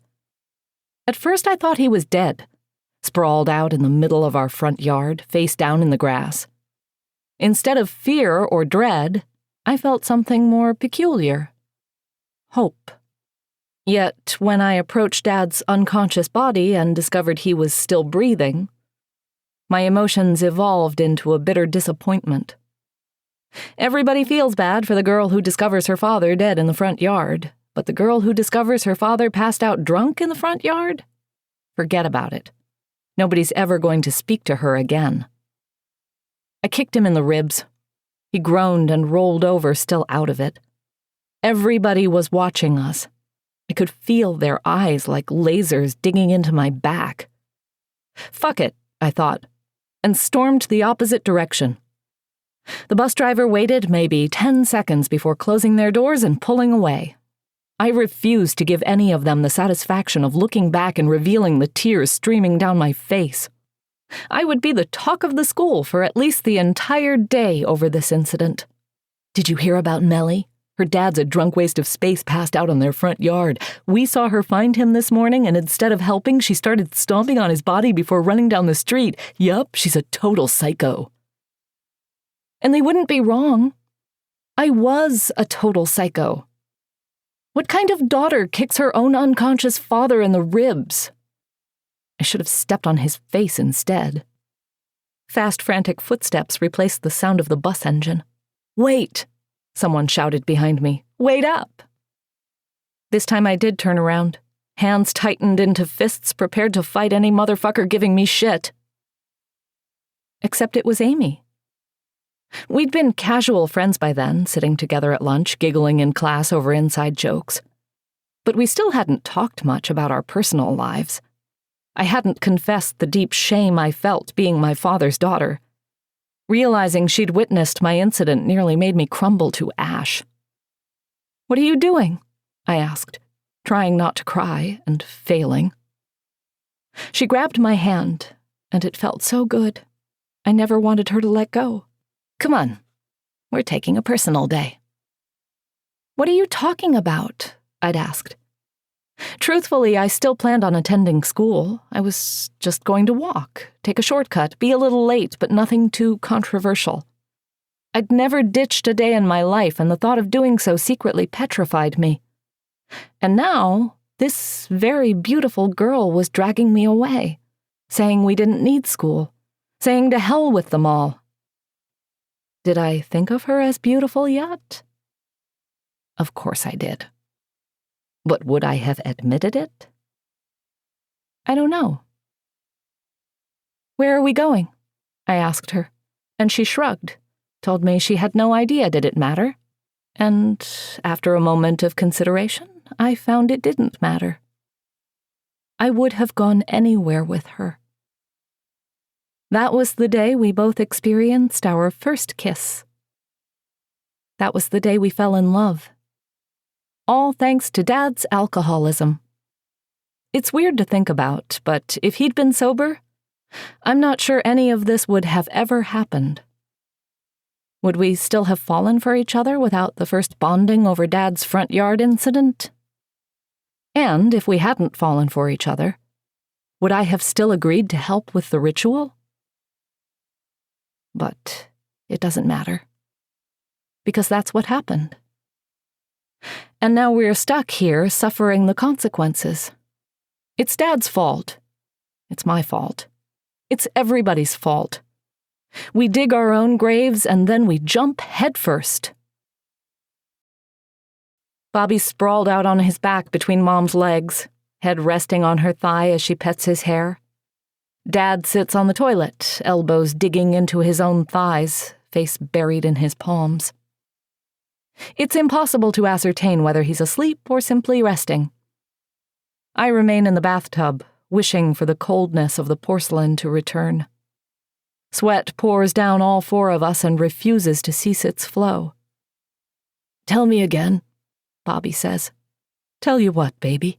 Mom asks. "You know what, please." "Okay. Where would you like me to start?" "Tell me about how fat you were." Mom stretches out her hands from her stomach, outlining a pregnant belly. "So fat, if you would have poked my stomach hard enough, it might have exploded." "Gross," Bobby says, giggling. "It looked like I was smuggling a great big watermelon beneath my shirt." "What's smuggling mean?" "Like it was hiding." "Like we're hiding in the bathroom?" "We aren't hiding, baby." "Oh." Mom clears her throat and continues the story.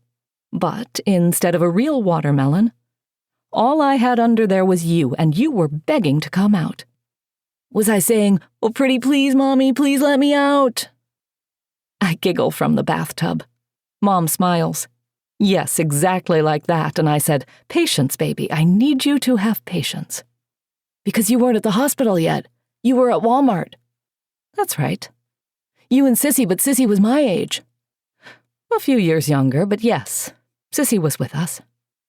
What were you buying? A pizza, because the meat was frozen, Bobby says, excited. The meat was frozen. She nods. I'd laid out a package of hamburger meat earlier that morning to thaw, but after work it was still mostly frozen, so we decided to have pizza for dinner instead. Where was Daddy? She hesitates, chewing on her lip. I don't remember. Why wasn't Daddy with you? I don't remember, baby. Bobby turns toward Dad. Daddy, why weren't you with Mommy and Sissy when I was born? He remains motionless on the toilet. I lean over the tub, unable to prevent myself from whispering. He was drunk at the bowling alley. Mom glares at me with icicles for eyes. Mel, not now. Dad still hasn't moved. What happened then, Mommy? Bobby asks, maybe realizing the potential for disaster if we continue prodding the subject of our father's absence. Well, you know what happened, Mom says. Why don't you tell it? I started kicking you real hard and fast. He pedals his legs out at nothing, demonstrating his expert kicking abilities. It felt like a little Bruce Lee was inside me, fighting off a dozen bad guys. Who's Bruce Lee? A guy who knows karate. Where does he live? Maybe he could help us get free. He's dead, baby. Oh. Bobby exhales loudly and rests his feet back on the floor. I wish I knew karate. Well, maybe after this is all over, we can sign you up for lessons. Karate lessons? Sure, why not? When are we getting out of here anyway? I don't know, baby. I don't know. Mom whispers, petting his head and trying not to cry. And failing. At night, it's impossible to determine if my eyes are opened or closed. All I see is black. All I hear inside the bathroom is heavy breathing and soft crying. All I hear outside is wind. No animals or anything else with a heartbeat exists. It hasn't rained since the storm. Sometimes I fantasize a flood will pass through our town, into our house, and lift this tree in my parents' bedroom and carry it far away from here. And if it can't do that, maybe it will at least have the common courtesy to drown us. A strong itch interrupts me from starvation, meditation. On my arm, under the bandage that somehow managed to remain attached to my flesh. I rip it off in the dark and let it drop into the unknown. A thick scab welcomes my fingertips like satanic braille. When Amy had cut into it, she hadn't been gentle. Not like how I'd been with her own arm. Afterward, I had feared it would never stop bleeding. Now, I fear it will never stop healing, never stop itching. I bite my tongue and squeeze my hand into a fist, trying to talk myself out of scratching the source. This one-sided negotiation lasts another minute before I surrender to temptation and dig into the wound. Something wet bursts, and I don't care. It itches so bad I can't stop scratching, not for anything. The more I scratch, the stronger the itch intensifies. My fingers probe my flesh until they're knuckle-deep, and I can't understand why the pain hasn't hit yet. Then I feel something in my wound. Something moving. Tiny little legs scuttling against my fingers. I squeeze them and pull it out. An insect of some sort. Hundreds of thin legs. The body's long and thick like a slug, slimy with blood or something else, who can tell? I scream, but noise refuses to escape my lungs. I try to throw the insect, but it clings to my hand. It refuses to let go. Please stop, I silently beg it. And after so long, only one solution makes sense, so I bring it back up to my arm and push the insect back into the wound. It buries itself into my flesh and disappears. All night long, I feel it moving inside me. Eventually, I start to welcome the sensation. Then I feel nothing. And all I want in this world is for it to return and keep me company again. In the morning, I hold my arm next to the door opening and inspect the damage. The bandage is still on my arm. I peel it off and find the scab, nearly healed at this point. "What's wrong?" Mom asks. "I think I'm going crazy," I tell her. And Dad laughs, sitting on the toilet. "Join the club, baby." "I used to be a cutter," is the first thing Amy ever tells me, long before the incident with my dad passed out in the front yard. We're sitting side by side in ISS, or in-school suspension. A second ago I was moaning in the bathtub, rubbing my gut and praying for death. Now I'm where? Back at school? I didn't go anywhere. I can still feel the porcelain against my sweaty flesh, but I can also see Amy next to me at the table, existing in 2 different places, 2 different times simultaneously. Why am I in ISS? I don't remember. It's not important. What matters is Amy. What matters are her arms. I tried not to stare, but she has her sleeves pushed up to her elbows, and the farther up her flesh my eyes travel, the more the scars stick out. And she's caught me, peeping. A deep shame overwhelms me, and I roll over in the bathtub. I look away and try to avoid eye contact, but I can still feel her watching me, waiting to respond. I glance back, and her attention has yet to drift elsewhere. If she didn't want this conversation, then she wouldn't have said anything, right? She wouldn't have pushed up her sleeves. Or maybe she was just hot. Maybe I wasn't even on her radar until now, and she's planning to make me pay for my impolite behavior.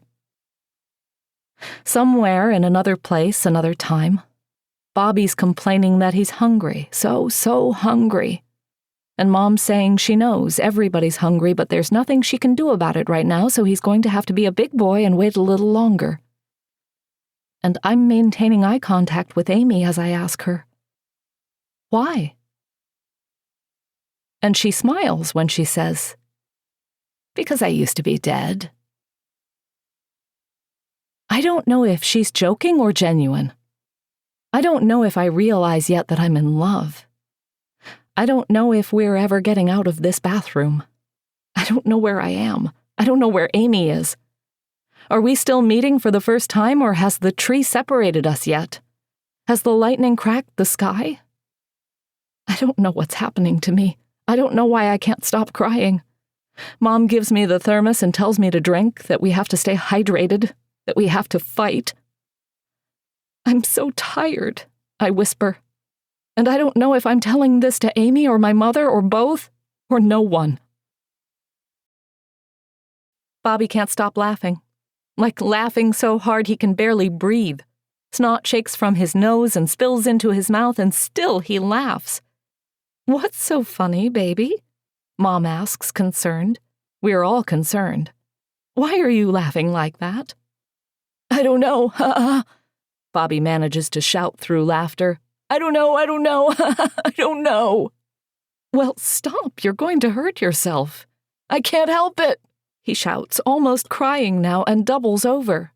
Behind us, Dad starts laughing too, almost just as hard. "What is your problem?" Mom asks him, and he shakes his head. Oh God, oh fuck, I don't know." Dad throws up his hands at a loss and keeps laughing. Mom shakes her head, confused, then bursts out into a similar fit, and I'm in the bathtub watching all 3 of them lose their shit for absolutely no reason. Drenched with sweat, pale, malnourished, laughing. I open my mouth to tell them to stop it, but instead I start laughing too. And God damn it, I can't stop. Oh my God, I can't. I really can't. Sometimes I can't decide what would be worse, if we died from starvation or if we never died. Have we always been here? I ask the room. Anyone who's listening. It doesn't matter who answers. "What?" Dad says. I don't know where he or anyone else is. I'm flat on my back in the tub, staring at the ceiling. "You can tell me the truth. It's okay, I can handle it." "What are you talking about, honey?" Mom asks. "Have we always been here?" What What do you mean? Was I born here? Was Bobby born here? Were we all born here? In the bathroom? Yes. No, honey. I sit up in the tub and glare at my mother, who's standing against the wall, clutching her stomach. You're lying. You're a liar. Mel, you're not making any sense. We've always been here, and you're just playing a trick on us, I tell her. Admit it. There's nothing outside that door. There's nothing. Hey, Dad says sternly. I meet his eyes. He's sitting on the toilet again. Stop it. Stop what? Stop talking like a fucking whack job. I'm not talking like a— Yes, you are, he says. You're talking like a fucking whack job, and I want you to stop it right now. Okay. Yeah, sis, Bobby says in the tub next to me. Stop acting like a fucking whack job. But Bobby can't possibly be talking because Bobby's dead. He's a corpse. He reeks of decay. It's just the three of us now. Bobby died. Bobby died, and he's not coming back. No. That can't be right. Why would Bobby be dead? Where am I right now? Whack job, Bobby says again, laughing. Whack job, whack job, whack job, you're a great big fucking whack job. I punch him in the arm and tell him he can't use that kind of word, and he grins like he's up to no good, and before I can say anything else, he lets rip an epic fart that sends me gagging out of the bathtub. Smell it, sis, he shouts, intoxicated with evil glee. Smell my butt. It is your new king. Now worship it, sis. Worship King Butt. Bow to your fart master. Bobby is alive. Of course he's alive. But am I? Amy's in the tub next to me, between my legs, back against my breasts. The rest of my family are passed out on the floor. Outside, the wind howls like it's alive. I wrap my arms around Amy and she holds my wrists together, sometimes giving them soft kisses, sometimes only caressing them. She's telling me how she used to be dead. Most people are, she tells me. They just don't realize it. What do you mean? I ask her, keeping my voice low to avoid waking my family. They said I was crazy, she explains, matching my whisper, that I was delusional. I never saw anyone like professional. My parents thought I was just acting out, trying to get attention. I Googled what I was feeling. You ever hear of Cotard delusion? What? The word's foreign to my ears. I lean closer against her back and she smells so good. This is before everything happens. We're in the bathtub, but she's not here, not really. She can't be. This conversation, it's in the past. Cotard delusion, she repeats. Walking corpse syndrome. It's like a mental illness, I guess. People become convinced that they're actually really dead. But they're still alive? It's complicated. Like what, like zombies? Amy giggles, and it's the most beautiful sound in the world. Think of it like this. A long time ago, something happened to me, something killed me. Now inside my body, everything's rotting. Well, they were rotting, but things are different now. I'm better. How were they rotting? I could smell them. Decomposing from the inside out. Nobody believed me. So that's why you cut yourself? I guess, maybe. I don't know, thinking back on it, it's all so blurry, you know? If I could still bleed, then I could remind myself that it wasn't real, that I was still alive. Did you want to be? She stops rubbing my wrists. Her body tightens. What? When you would cut yourself, what were you hoping to see, blood or no blood? But she doesn't have an answer to that question. Dad digs out the empty bottle of mouthwash from the trash can and holds it over his mouth, begging for another drop to somehow generate onto his tongue. So desperate he's crying, shaking, crumpling apart before our eyes. Please, God, please, God, please, please, please, God, just one more sip, I swear to Christ, all I need is one more sip. Oh, God, please, I'll do anything you want, just one more sip, please, God, please. Nobody answers his prayers. He throws the bottle against the wall and pounds his fists against the sides of his head. Don't look at me like that. He sobs at us, snot and tears spilling down his face. Don't look at me like that, don't look at me like that, don't look at me like that, don't look. Dark, middle of the night. Something's outside the door. Something inside the house. Inside my parents' bedroom. Bobby's the first one to hear it. What's that? What's that? He whispers, frantic, shaking the rest of us awake. Even he knows to be quiet right now. That whatever's on the other side of the door, it might not be friendly. We can't see a thing. Communication is translated through hushed monosyllables and shoulder taps. Light footsteps get louder, then stop directly on the opposite side of the door. I can't remember if we left it open before going to sleep. A chilled draft confirms it can't be shut. The unknown being sniffs at the door, smelling us, analyzing our scents. Not a human, it can't be human. An animal, then. Nothing too big. Its footsteps aren't heavy enough to justify a deer. I think it's a dog, I whisper. The sound of my voice excites whatever's at the door. Now it's making more noise, whining, pawing at the wood, begging to be let inside. A dog? Bobby says, abandoning any sense of stealth. It's a dog, it's a dog, it's a dog! Although I can't see him, I can certainly hear my brother shoot up from the floor and race toward the door. Dad and Mom both shout for him to stop, to come back, but of course he's not listening. Nothing gets between him and dogs. He would walk through a fire if it meant getting to rub a dog's belly afterward. A soft thud against wood, Bobby leaning against the door, sticking his hand through. He starts giggling. It's licking my hand, you guys. It likes me. It loves me. Then in a hushed voice meant only for the dog. Who's a good boy? You are. You are. I slip out of the tub and tiptoe across the bathroom, joining him on the floor next to the door. Is it really? I ask. How do you know? Touch it, Bobby says. Here, let me show you. He grabs my hand and guides it through the crack. I feel fur, wet lips, an eager tongue. It whines again. Its nose is cold and snotty. I can't believe it's really a dog. What is it? Mom asks somewhere behind us. It's a dog, I tell them. And for the first time since everything happened, I feel a real sense of hope. If a dog can be here, then anything can.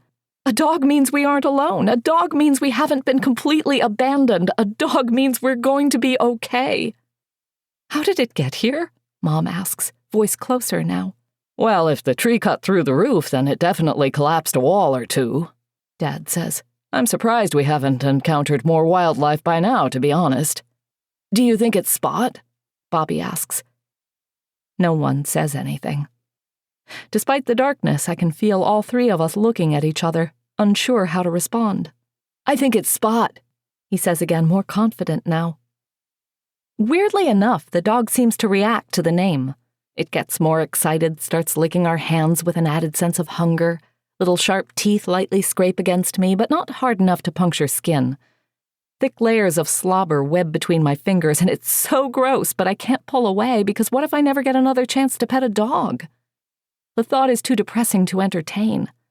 I can't allow this dog to get away, not right now when we need it the most. Spot, is that you, boy? Bobby says. It is, isn't it? Everybody said you were buried in the backyard, but that isn't true. You just ran away, right? You just ran away, and now you've come back to save us. Who's a good boy? Who's a good boy? I'm a good boy, the dog says from the other side of the door. Only it's not a dog at all, not with a voice like that. In the darkness, everybody loses their shit, including me. The thing on the other side lets out a deep guttural laugh, then grabs my wrist tight, preventing me from retreating back into the bathroom. Its tongue runs up and down the back of my hand. Then it starts sucking on my fingers, making loud, wet, disgusting noises that I'll never unhear for the rest of my life. "I'm a good boy," it croaks. "I'm a good boy. Me. I'm a good boy. Yum, yum, yum, yum." I'm screaming so hard it hurts my chest, and still the thing won't release my wrist. Bobby's no longer next to me. Did the stranger drag him through the crack? Oh, God! Where the fuck is Bobby? No, Bobby's crying somewhere behind me.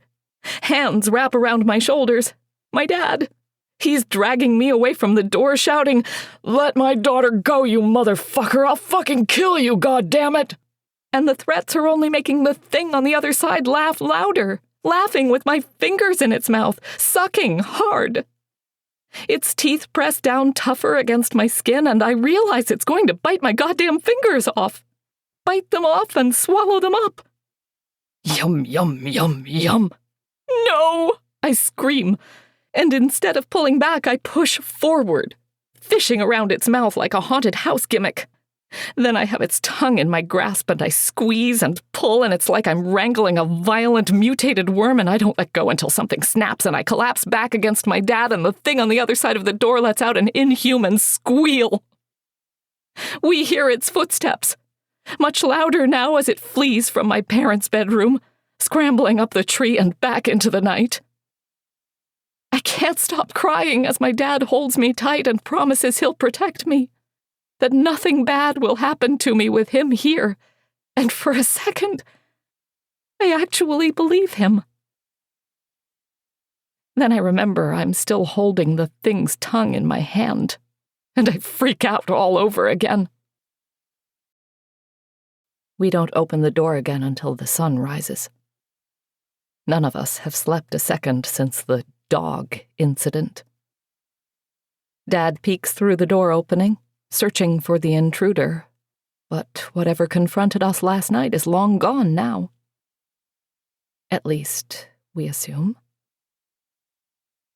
A part of me wonders if it's still nearby, waiting, watching, smelling. On the other hand, I did claim its tongue, so its likelihood of survival seems slim at this point. We threw it in the sink last night, and that's where we find it now. A pink lump of shriveled muscle. Several hours ago, it had molested my fingers. Now it was dead. I killed it. I won. That thing tried eating me and failed. Do you think it was a man? I ask Dad, who's bent over the sink inspecting the tongue. He nods without glancing back. Some fucking creep. He comes back, I'll break his goddamn skull. You think he's coming back? Mom asks. Don't most things die with their tongue ripped out? What do I look like, Dee? Some fucking doctor? No, I'm just saying. I think that's a thing people know. Your tongue gets ripped out, that means you end up bleeding to death. Well, let's hope so. I see the blood, Bobby says, sitting next to the door with his face pressed against the opening. I stand over him and follow where he's pointing. A trail of blood leads from the door toward the tree, then vanishes. The same blood that still stains my fingernails, despite how hard I scrub them. What are we going to do with it? Mom asks, nodding toward the sink. I don't know, Dad says. I was just wondering the same thing. He reaches down and pokes it, then recoils with disgust. Flush it? Mom shakes her head. If it clogs, no, that could backfire on us. I guess I could just throw it outside? No, I whisper, wondering if I'm actually going to say what I'm thinking, wondering what kind of lunatic would even think something like this. We can't throw it away. Dad and Mom give me a look. If we don't eat something soon, I tell them, we're going to die. Dad laughs. Mel, you're one sick fuck. But Mom fails to find the humor. No, wait. She's right. He glares at her. What are you talking about? Tongues are edible. People eat them all the time, cow tongues usually. I'm not eating this pervert's tongue. We have to, Dad, I say, stepping toward the sink, suddenly feeling territorial about the tongue. I'm the one who retrieved it, after all. I nudge Dad out of the way and pick it up for everybody to see, a hunter boasting over her big catch. Is that what I am? A hunter? A hunter of tongues. If it keeps us alive, then I'll hunt as many tongues as I can find. We have to at least try, right? I ask. Yesterday, if someone had tried making me eat a severed tongue, I would have vomited in their face. Mom holds out her hand, and I lay the tongue in her palm. Paranoid it's going to flop out of our grasp like a fish on dry land. She takes it back to the sink and begins running water over it. We have to make sure it's clean, she says over the sound of the faucet. There's no telling what kind of diseases that man might have had. Mom, Bobby says from the floor, shockingly quiet through this whole conversation. Do I have to eat the tongue too? Yes, baby, she says. We all have to. Well, that's really gross. Would you rather have a mushroom? I ask him, and he gags. Ugh, no. Then shut up. Teasing Bobby about mushrooms is a great hobby of mine. He's never had one in his life, but he'll swear up and down they're the most disgusting things in the world. Mom scoops up her disposable razor from the counter and cracks the plastic casing against the wall, freeing the tiny blade concealed inside. We'll have to eat it in tiny bites, she says, cutting into the tongue. It'll be tough to chew, easy to choke on, so we need to be careful. You know what? Dad says. I'm so hungry I don't even think I'll care. Another day and I'd probably take a chomp out of that creep's dick. Robert, Mom says, don't be disgusting. Yeah, Dad, Bobby says. Dicks are for peeing, not eating. The three of us burst out laughing. Then Bobby joins us, pleased with his ability to still amuse his family. I volunteer to try the tongue first. It was my idea, after all. I'm the one who caught it, who hunted it. The piece I choose is a small sliver of muscle. It feels gross and slippery between my fingers as I raise it to my mouth and plop it on my own tongue. A tongue on a tongue. This close to my face, the smell hits before the taste. I don't stand a chance and begin gagging immediately, but force my lips shut with my palm and keep it inside my mouth, chewing fast and hard, praying for it to be over already. It tastes like old rubber and roadkill. Meanwhile, my family stares at me with utter disgust, like they don't recognize me, and I don't blame them. This is not me. I am not someone who rips out a stranger's tongue, and I am certainly not someone who then eats the stranger's tongue. Yet here we are. I swallow it, but keep my hand across my mouth for several seconds afterward, making sure I'm not going to puke it back up, and tell my mom to give me another piece. Are you sure? She asks. I nod furiously. Why else would I have asked for another if I wasn't sure? Yes, all of you, eat. We have to eat. What does it taste like? Dad asks. What do you think? He laughs. God damn it, this is going to suck. Eat it, Daddy, Bobby shouts, giggling. Eat the tongue. Then Dad hands him a slice of it and Bobby falls silent. You too, buddy. Dig in. Do I gotta? Yes. I don't. Bobby, eat it. Now. Less than a minute later, he's vomiting into the toilet. Another 30 seconds pass and Mom and Dad join him. Somehow, I'm the only one who manages to keep it in my stomach. Over half the tongue remains on the sink, which Dad picks up and hurls through the door opening. It's no good, he says, moaning and clutching his gut. No good, no good, no good.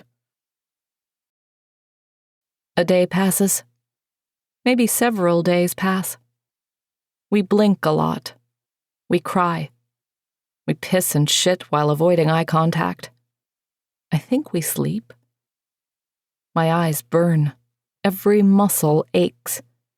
A gnawing throb digs into my cranium any time I try to process complex thoughts.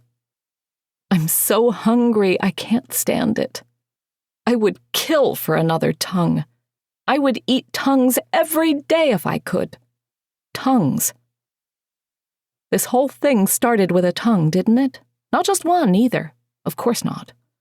A world plagued by tongues flapping like meaty perpetual motion machines. First with Amy's tongue inside my mouth, then my own inside hers. Both of our tongues swirling together in a forbidden dance. The best dance. One I prayed would last forever. And maybe if it had ended there, we'd be okay. We wouldn't be trapped in this goddamn bathroom. The world wouldn't be ending. But what happened? You know what happened, Amy says. Not inside my head, but inside the bathroom again. We're lying together in the tub, face to face, limbs wrapped around each other like we're one being, one creation. An aerial viewer would find it impossible to determine where one of us began and the other ended. Her breath smells rancid, but I don't care. If worms burst from her mouth, I would greedily slurp them down my own throat and ask for seconds. Nothing that belonged to her would ever be repulsive in my eyes. Anything less would make her somebody else. Anything less, and she wouldn't be the girl I loved.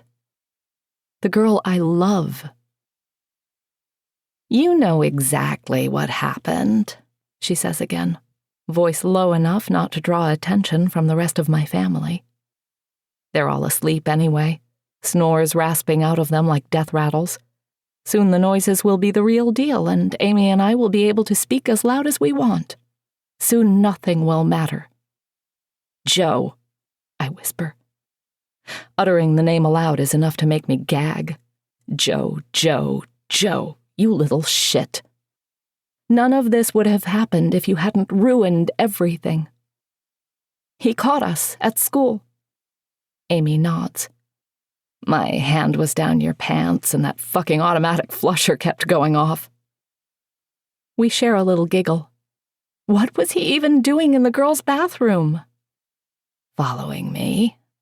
Amy hesitates. I think he was already suspicious. He loved you. Was obsessed with me.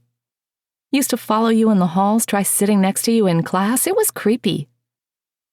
Remember the notes he'd leave on my desk? Why wouldn't he just take the hint? Why couldn't he understand you weren't interested? It didn't matter what I felt, she says. Guys like Joe, once they want something, they won't rest until they have it. Joe was a loner. He had fewer friends than I did. Not because he was weird or a nerd or anything like that. Simply put, Joe was an asshole. Everybody saw through him. The kind of guy who thought he was better than anybody and wasn't shy about letting it be known. Nobody wanted to hang out with him because his presence was unbearable. Of course, from his perspective, it was everybody else who were the assholes. Nobody understood his genius. Fucking whatever. Joe sucked, and we all knew it. In retrospect, Amy says, we shouldn't have been surprised at what he did. It was a total Joe thing for him to do. No. I shake my head and hold her tighter, wanting to tell her there was no excuse for his actions but struggling to form the right words. She smiles and kisses my cheek. You don't need to say anything. Anything you think, I think. How? I ask. So tired, so very tired. We are one. I don't understand what's happening. No one's asking you to. When the video started spreading at school and I saw you were in it and I saw what you were doing, I knew right away it wasn't you.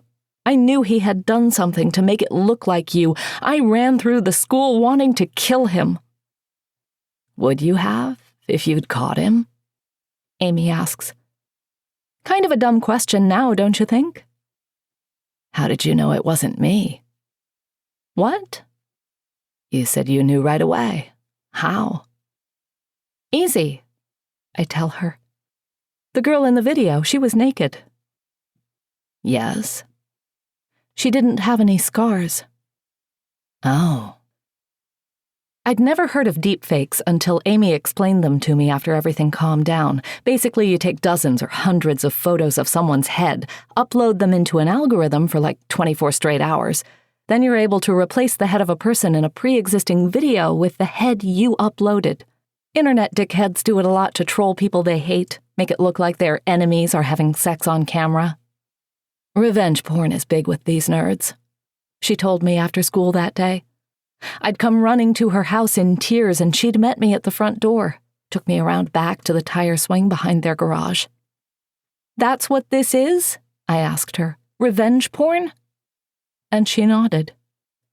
He uploaded it on all the major sites, emailed everybody at school. They think it's me. But it's not. You know that doesn't matter. We have to do something, I said. We can't let him get away with this. Back in the bathtub, Amy nods. And we did do something, didn't we? We took it too far, I whisper. Everything just kept getting worse. Do you want me to apologize? No, I tell her. Please never apologize. She laughs. Motherfucking tongues.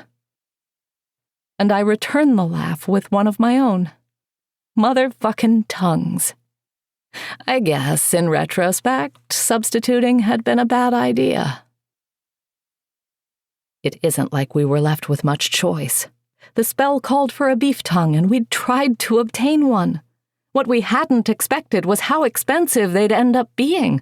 The cheapest one we found locally cost over $20. And since butchers typically did not accept Hot Topic and iTunes gift cards as valid currency, that left us shit out of luck. And who knows? That could have been the end of it, right? Except I couldn't let things rest. Joe had to fucking pay. I started thinking about Spot, still fresh in the grave in our backyard. The Amazon delivery incident had only occurred a couple weeks ago at that point. It wouldn't cost a dime to dig him back up. Why would anybody notice? It'd be easy, and it was. That very night, I snuck out with a shovel, spent 15 to 20 minutes unearthing the ground. We hadn't even stuck Spot in a box. Just chucked him in unprotected for the insects to feast. A much bigger challenge followed, however. Prying open his mouth and pulling out his tongue far enough to cut it off. Doing all of this without puking in his tiny grave. I kept expecting Spot's corpse to suddenly lash out and bite my fingers. I would have deserved it. The next day I got up early and met Amy at her house. By then we were skipping school like it was a hobby. Who needs school? Amy asks in the bathtub. Anything you want to know can be found on the internet. Like spells? I respond, a little snide maybe. I wonder how grumpy all those old magicians would get if they discovered one day their secret grimoires would be uploaded as PDFs for the whole world to look at whenever they wanted. Probably pretty grumpy. Oh well, she says. They're dead now anyway. Aren't we all? I ask her. She ignores me and kisses my cheek again. When you brought me the dog's tongue, I couldn't believe it. You didn't think I would do it? I don't know. Maybe I was hoping you wouldn't. Why? You never get a bad feeling for absolutely no reason? The spell was simple, Amy assured me. People did it all the time, especially the mob. The mob, I'd shouted in her empty house, and she nodded. Explained sometimes people tried testifying against them in court, so what did they do? Performed a beef tongue spell on the witness, real bona fide hoodoo. Suddenly the witness no longer wants to testify. What this spell does, she told me, is convince people to stop talking shit about you. It gives them a stern warning that you aren't someone to be fucked with, or else. So, she said, taking the plastic bag holding Spot's tongue. Let's give this motherfucker a warning, shall we? Trying to remember the ritual now gives me a headache. Or maybe I already had a headache. Starvation is rotting me from the inside out. You already had the supplies ready, I tell Amy in the bathtub. I'm a collector. It's what I do. A collector of what? I ask her. But she only grins, then sticks her tongue out and licks the tip of my nose. I stood aside and watched her get to work, like she'd performed the spell 1,000 times before, slitting open Spot's tongue lengthwise and setting it on a glass saucer. Back to you in a second, she told the tongue as if it were still alive, as if it could hear her. Then, on a small piece of brown paper, she wrote Joe's name 3 times in a stacked column. After rotating the paper counterclockwise, she then scribbled, "Shut the fuck up," across each use of his name. I remember you asking me if I was sure it was going to work, Amy says, lips next to my ear in the bathtub. Wasn't it fun back when there was still room to doubt each other? I never doubted you. But you could have.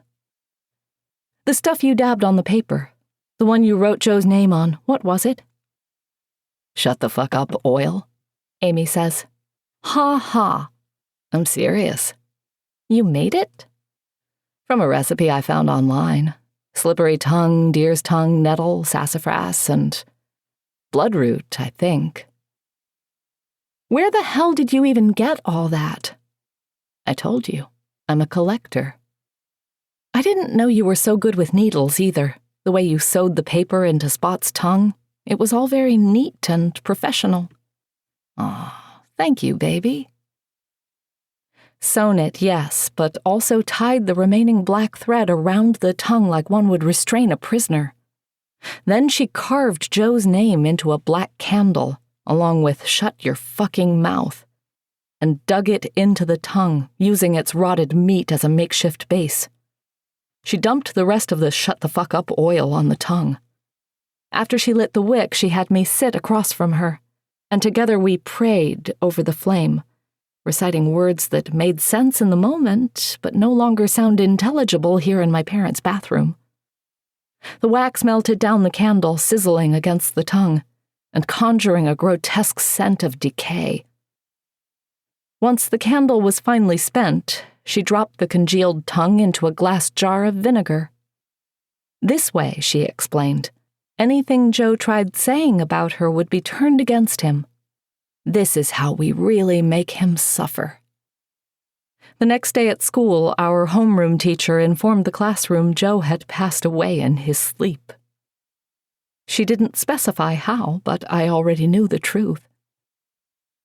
He choked to death on his own tongue, I whisper in the bathtub, holding Amy so tight I'm afraid she might break.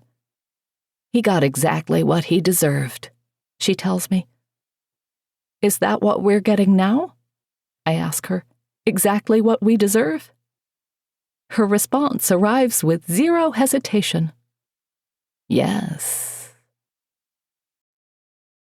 In the bathtub, I close my eyes, and when I open them, Dad has materialized in the center of the bathroom, staring down at Bobby, who's sleeping flat on his back. Dad nudges Bobby's ribs with his foot, and he stirs away, gasping at the sight of our father above him. Daddy?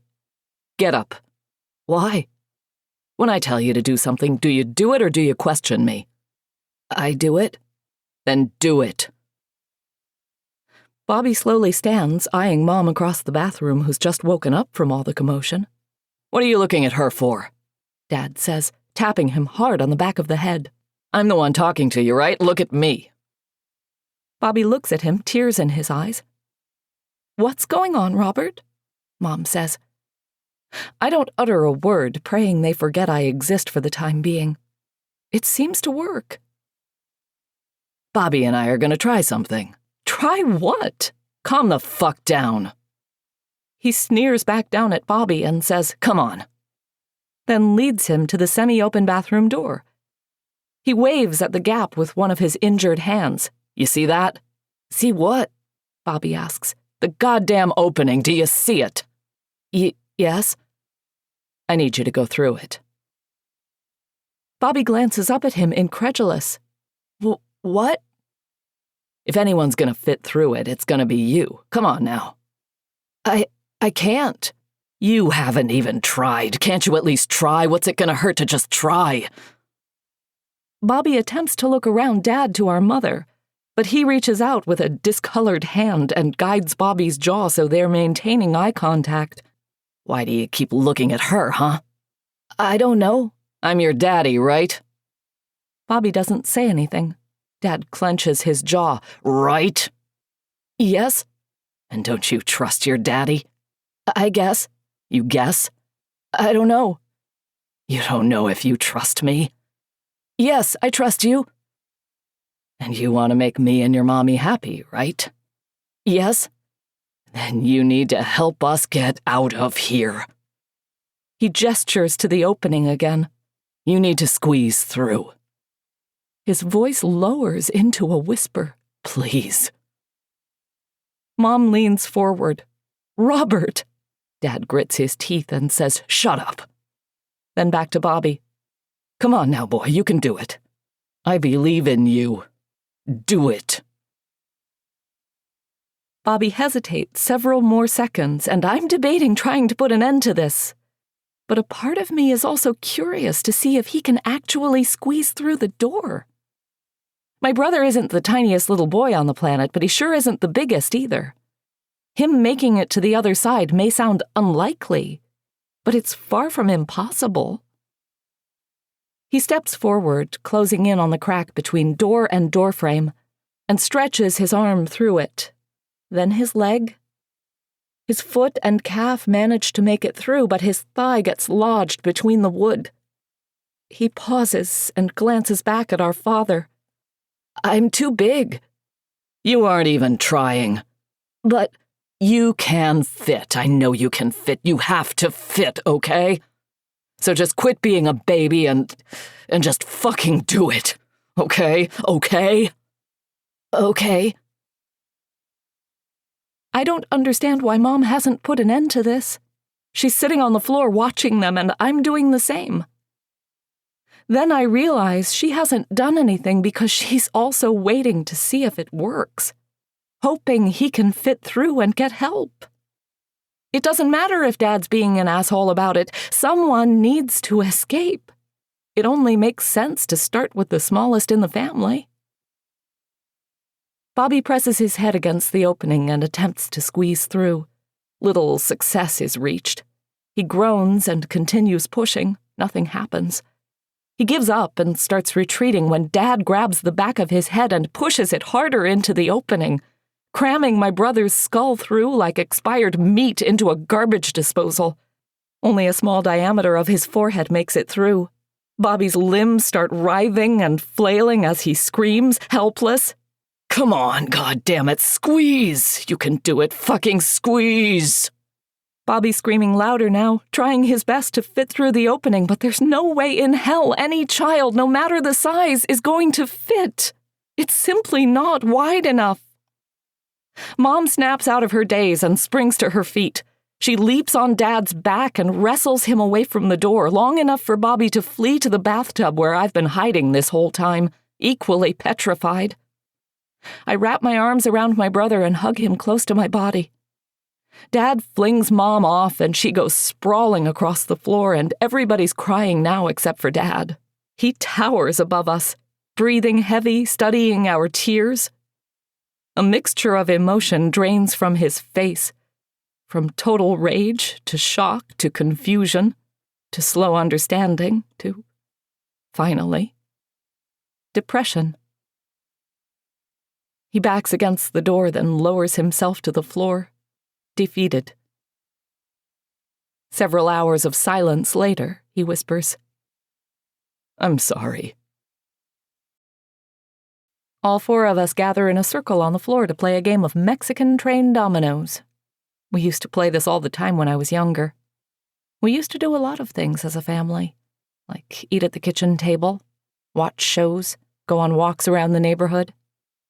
Back when Spot was still alive, we'd all take him down to the park and get him to chase a tennis ball. But then Spot died. Then Dad started working more hours and spending more time at the bowling alley. If I stayed home, some kind of argument was bound to ensue, so I found myself spending more and more time at Amy's house whenever possible. Maybe that's what happened to everybody. Nothing lasts forever. One day you're playing Mexican train dominoes with your family, and the next day you haven't spoken to your parents in a week besides the obligatory good morning and see you later. Until the day came when you were trapped in a bathroom with them all, and nobody came to save you. And slowly you rotted away to nothing until you finally deteriorated from existence. How much longer can we survive like this? Silence. Mom and Dad exchanging glances. Mom clears her throat. It's hard to tell, honey. Dad nods along with her. The one thing that's on our side right now that we have to remain grateful for is we have a steady supply of water. I think we can survive a couple weeks without food, but if we didn't have water, I don't even think we would have made it this long. Bobby gasps, the realization hitting him for the first time. Are we going to die? Mom shakes her head and caresses his cheek. No, baby, nobody's gonna die. As long as we play it smart and don't act like dumbasses, Dad says. Anybody can survive anything, assuming they handle it the right way. Are we handling it the right way? Bobby asks. Dad holds up the thermos. We're staying hydrated, and that's the most important thing right now. But it's making me have to go pee so much. The three of us giggle. It's a good thing we still have a toilet, huh? Mom says. Bobby grins. Yeah, and you all have to watch me shake my booty as I pee. You're disgusting, I tell him. Bobby sticks out his tongue. I flip him off. I'm sorry if I've been, upset, out of control. Dad licks his lips as he struggles to figure out his apology. I can count on one hand how many times I've ever heard my father apologize. He must have really realized he's gone out of line here. His body looks weak, fragile, all the fight's drained out of him. I guess I'm just scared like the rest of you. And I know that's no excuse for the way I've been acting. I should be stronger for my family, for my children. He glares at Mom. For my wife. It's okay, I whisper. I don't know if I actually think it's okay or if I'm just telling him what he needs to hear. His words are sincere. I've often considered his rage to demonstrate that of a demonic possession, how he's able to flip from perfectly nice and caring husband and father to something far more sinister and terrifying. Like right now. How long has it been since he called me a spoiled fucking brat? Now there are tears in his eyes, and looking at them generates some in my own. Everyone in this bathroom is wondering the same thing. We're all asking each other the same questions. Are we doomed? What is happening out there? Are we going to die? Questions with answers just out of grasp, like a prisoner jailed inches from the key to his cell. Sit in the same room with someone long enough and you quickly realize there's only a finite amount of conversation starters, especially when it's with your immediate family, people you've lived your entire life with. We talk about TV shows and movies coming out soon that we're excited to watch, as if there's any fucking hope we'll ever actually get to watch them. Life as we know it has dramatically changed, and the likelihood of a return to normalcy seems slim to none. This current round of Mexican train dominoes comes to an end, and we all count up our hands and announce our scores aloud. Why are we even counting? Nobody's keeping track, I said, especially since somebody forgot the pen and paper. Bobby sighs. I told you I was sorry. I'm getting bored of this game anyway. I'm getting bored of your face, Bobby says. Well, what else would you like to play? Mom asks. I pause, thinking it over, then throw up my hands. We've played everything 1,000 times already. I know, I'm sorry. We can keep playing Mexican train dominoes, Bobby says. I think I'm winning. You can't even count up your own score, I tell him. I'm winning and you're losing. You're losing, sis. You're losing. I shake my head at him. No way am I lowering myself to respond to such immaturity. I wish we could watch TV. Yeah, I want to watch TV too. Is it Tuesday yet? Silence. I think it's past Tuesday, Dad says. What day is it? Bobby asks. I don't know.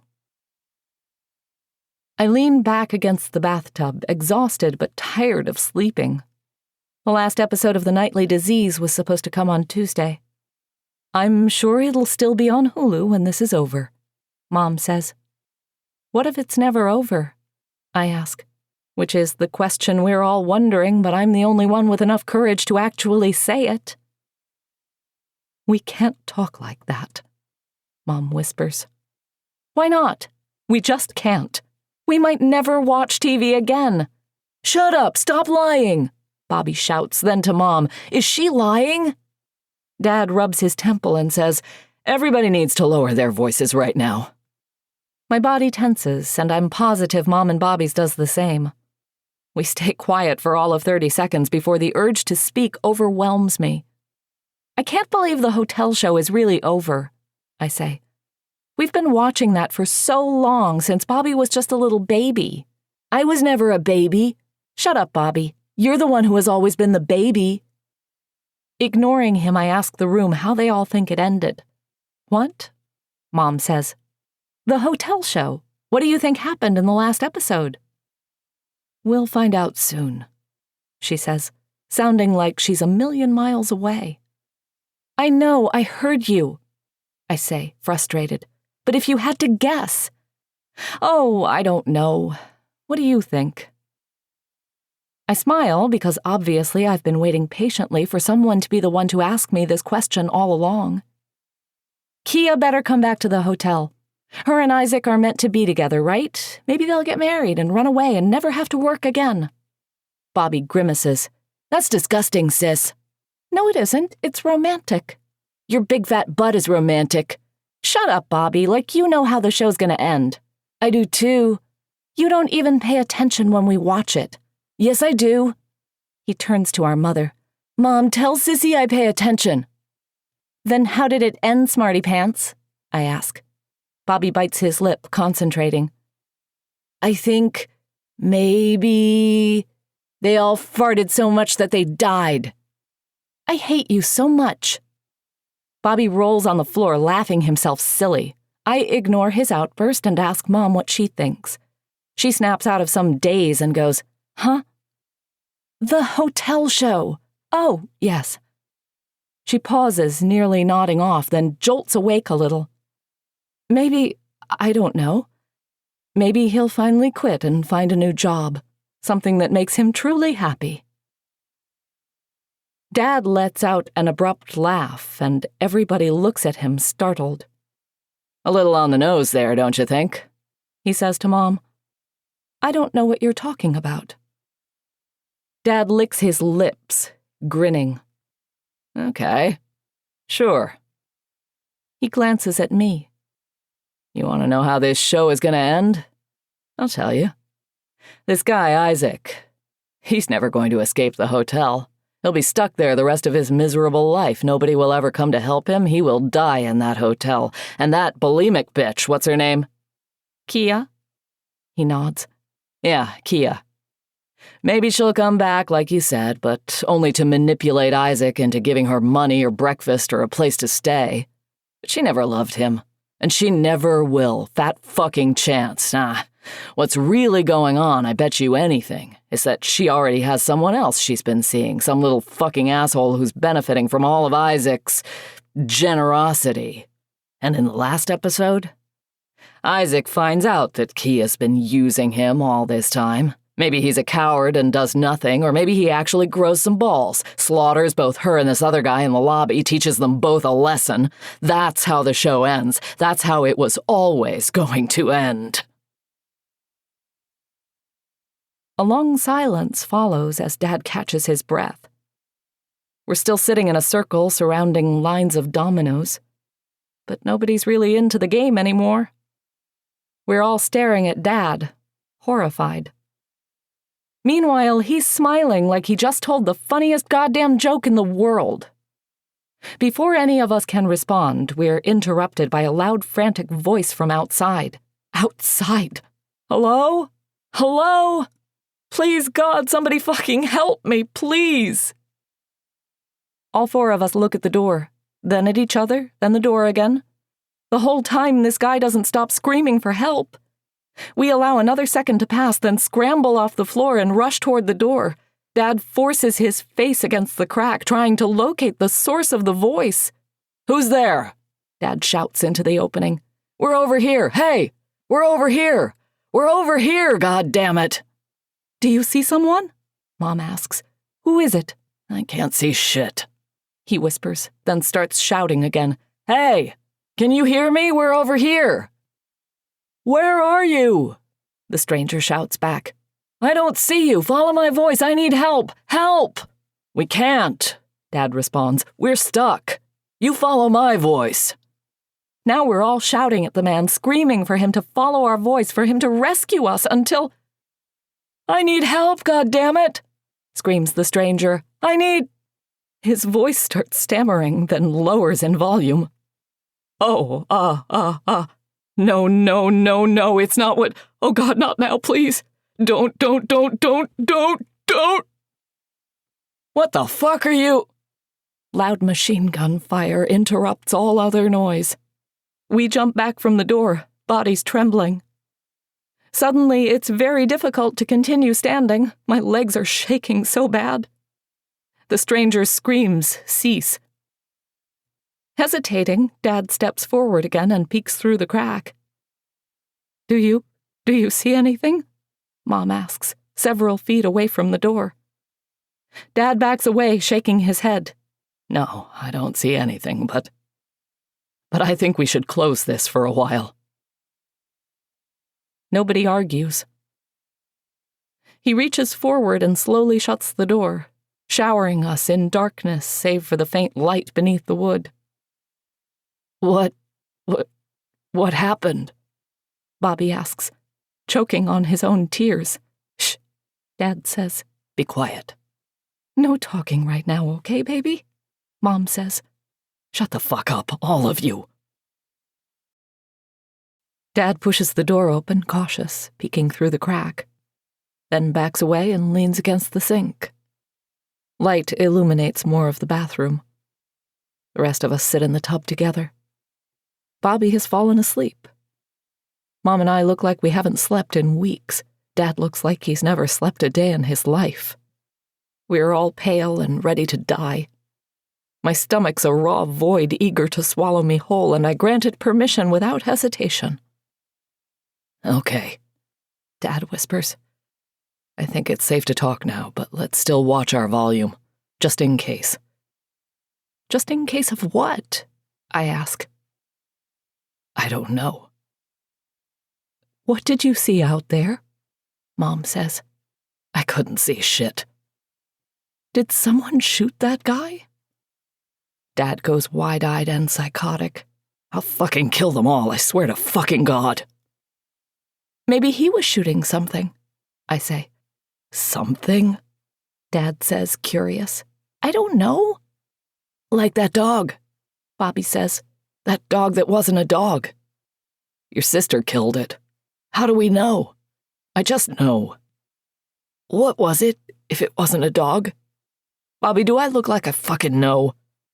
"It could still be alive," he says. "It could have grown a new tongue. It could have attacked that man." "It could have been anything," Mom says. "Then why did he stop talking?" Dad says. "Why haven't we heard from him since the shooting?" "I don't know." "I'm scared," I whisper. "Me too, honey." Dad rubs his hands through sweaty hair, gritting his teeth. God, this is so fucked. "What are we going to do?" I ask. Nobody answers. I clear my throat and ask again. "What are we going—" Dad bursts out laughing. "Why the fuck do you think we have any answers, Mel? We know just as much as you do, which is fucking nothing, okay? Okay?" "Okay. Robert," Mom says. "Come on." Dad doesn't say anything for a moment, like he's trying to control his temper. "Okay, I'm sorry. I don't know what we're going to do. I don't know what's outside. I don't know who shot who or why they shot them. I don't know if we're ever going to get out of this bathroom to find out. I don't know if I even want to find out. I don't know a goddamn thing about anything right now. Bobby has the right idea. I can't stop thinking about the thing we mistook for a dog however many nights ago. Last night? Last week? What the fuck? What the fuck? I don't know. Has it happened yet, or is that still in store for us? We stole its tongue. Or we will steal its tongue, ripped from its mouth by the hunter of tongues. Can its owner sense it digesting inside my stomach? Has the tongue drawn it back to claim what belongs to it? Except what we heard outside was clearly a man with a tongue. But what had he been shooting? Something with a strong sense of smell. Something that likes to suck on fingers. Unless I'm not the hunter of tongues yet, then maybe tonight this guy with the machine gun returns, sniffing our fingers, pretending to be Spot, claiming to be a good boy. No, that already happened. This is something new. Oh God, what is happening out there? I can't hold it in any longer. Do you think maybe this is, the devil? If it is, Dad says, he sure as fuck knows how to make an entrance. Mom, what do you think? I don't know what I believe, she says. Because you're an atheist? I'm too tired and hungry to think clearly about anything. Are we going to die here? I ask. I don't know. Oh, God. Dad stares into the crack again. Imagine the fucking irony of escaping only to get mowed down by some maniac with a gun. Shit, what the fuck is going on out there? If it is, I say, demons and hell. Do you think anyone could have, He turns toward me. Could have what? Caused it? Caused it? Yeah, like one person. If they could have the ability to make, I don't know, the ground open up or whatever. I don't know what you're talking about. Like witchcraft or something. I don't know how this works, Mel. I just wondered if maybe they made it happen, if they could also make it stop, like if they could fix things. Dad sighs and rests his head against the wall, breathing heavy, not saying anything until he takes a deep whiff and grimaces. Ugh, we reek. We take turns using the shower. When one of us hops in, the other three face the opposite direction, giving our best attempt at providing some semblance of privacy. Bobby goes first and lets out a shriek as the cold water sprays him directly in the face, and I can't prevent the laughter from spilling out. Don't laugh, sis, it's not funny. It's a little funny, I call out over my shoulder. Your big stupid butt is funny, sis. Shut up, Bobby, no it's not.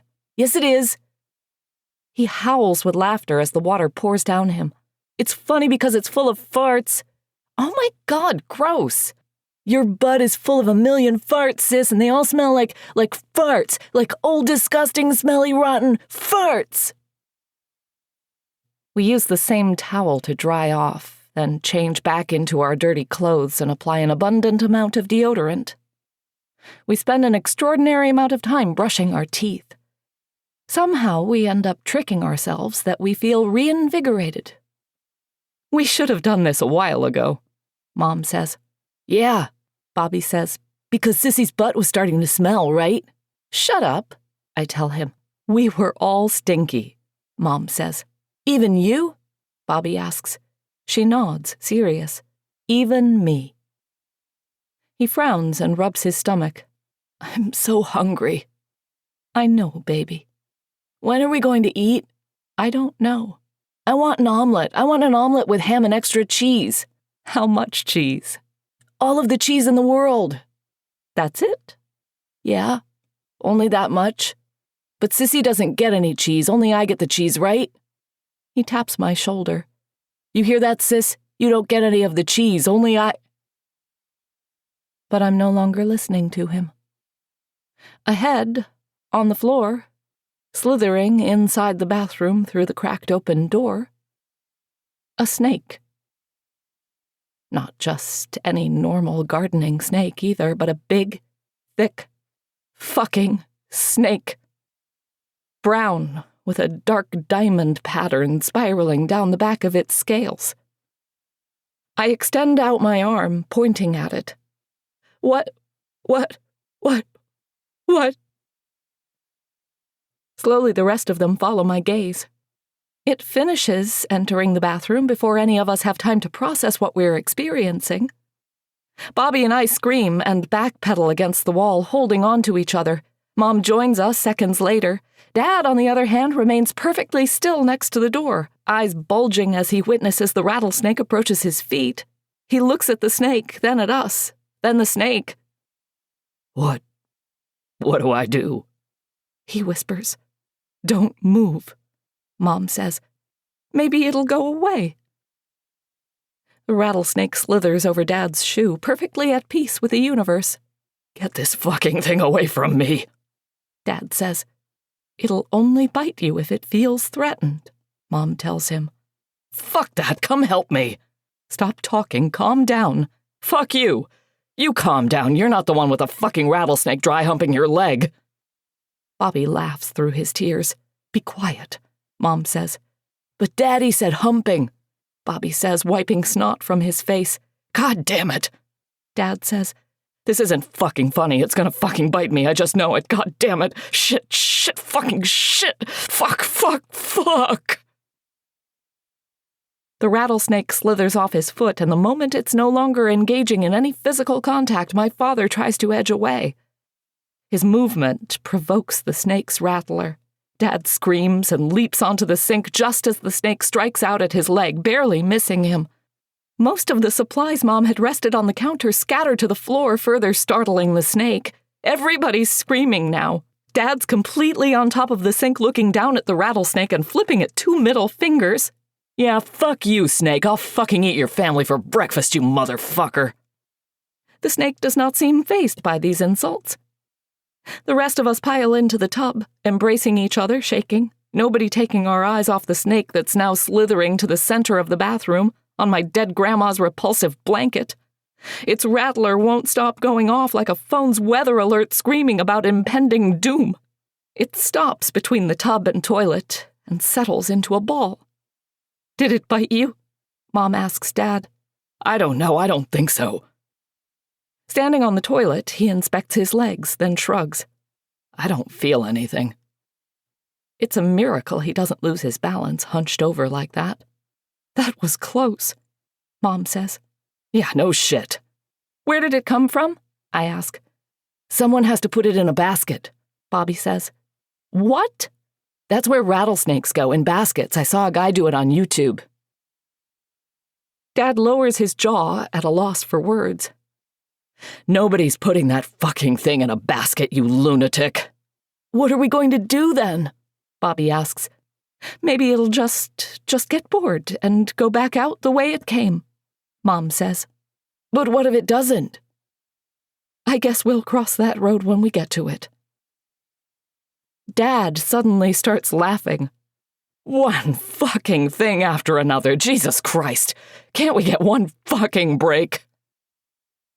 Outside, thunder cracks and heavy rain begins to fall, and we're all gasping and holding each other tighter, except for my father. His laughter only seems to get louder. I ever tell you guys I used to have a snake as a pet back when I was a kid? Dad says, still hiding on top of the sink.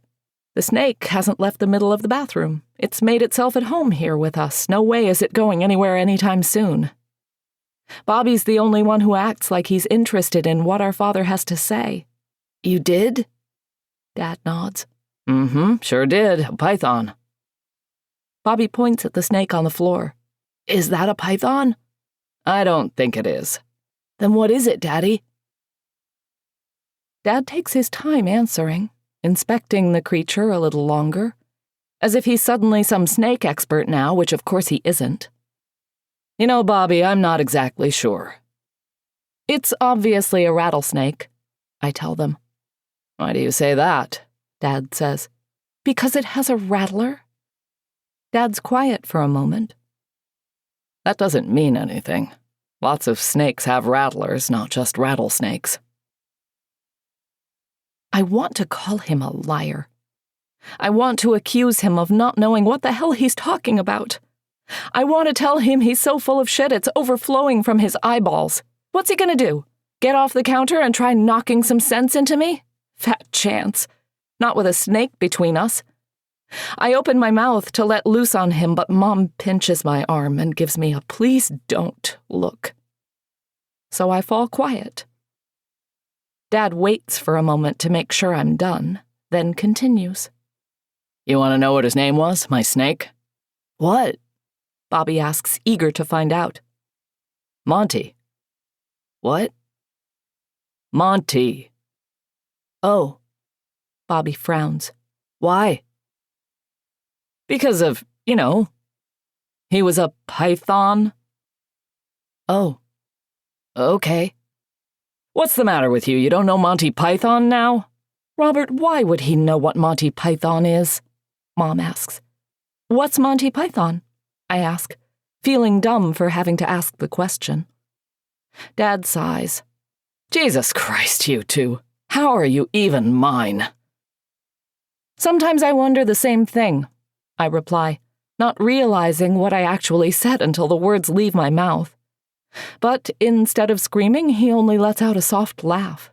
At least we know you're your mother's. What's that supposed to mean? Mom says. I think he's calling me a bitch, I tell her, enjoying the word as it leaves my mouth. Bitch, bitch, bitch.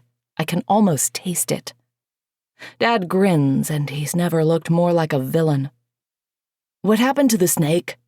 Bobby asks. What happened to Monkey? Monty, Dad says. His name was Monty. What happened to Monty? Well, I'll tell you what happened, Dad says, licking his lips. I loved that snake. I loved it so much. It was my favorite thing in the world. My mom, she got it for me for my birthday when I turned 9. I don't even know why. I don't think I had asked for one. I guess she just thought it would be a good gift. Or maybe she got a good deal. My mom, your grandmother, she's always been talented at getting good deals. What I remember most about the snake is how I'd take him out of his cage, or whatever it's called, the terrarium. I'd take him out and let him wrap around my neck, and I'd walk around the house with Monty like he was a scarf. Dad, you can't do that. Why not? Snakes will bite you. Dad shakes his head. No. Monty was a good snake. He wasn't a violent one or anything. He didn't have any poison in him. Venom, Bobby says. He didn't have any venom in him. Whatever the fuck, who cares? The point is, he was my snake. And then one day I come home from school, and guess what? The terrarium's empty. The lid's been knocked off somehow, and Monty's nowhere in sight. He escaped? Dad nods. He escaped. Where did he go? We weren't sure at first. I searched up and down the house the rest of the day, tearing everything apart trying to find him, but he was nowhere in sight. Almost like he'd never existed at all, Like we made him up. Like an imaginary friend, Bobby says. Yeah. Just like an imaginary friend, but that couldn't be, right? I mean, we had the terrarium and everything, he'd been real. But where did he go? Maybe someone broke in and stole him? Dad doesn't respond at first. His focus seems to drift off to the corner of the room. Then he snaps back awake. That's funny. What? Of all the possibilities that ran through my head back then when I was a kid, I don't think that ever even occurred to me that some house burglar might have been responsible. Some guy, some weirdo pervert going around sneaking into all the houses in my neighborhood stealing everybody's pets. I hope he didn't put them all in the same bag, Bobby says. Not all pets get along, sometimes they fight. That's very true. Sometimes pets fight. Well, what happened? We started hearing noises in the walls, like loud thuds. Crawling. Bobby goes wide-eyed. The snake got into the wall? Exactly.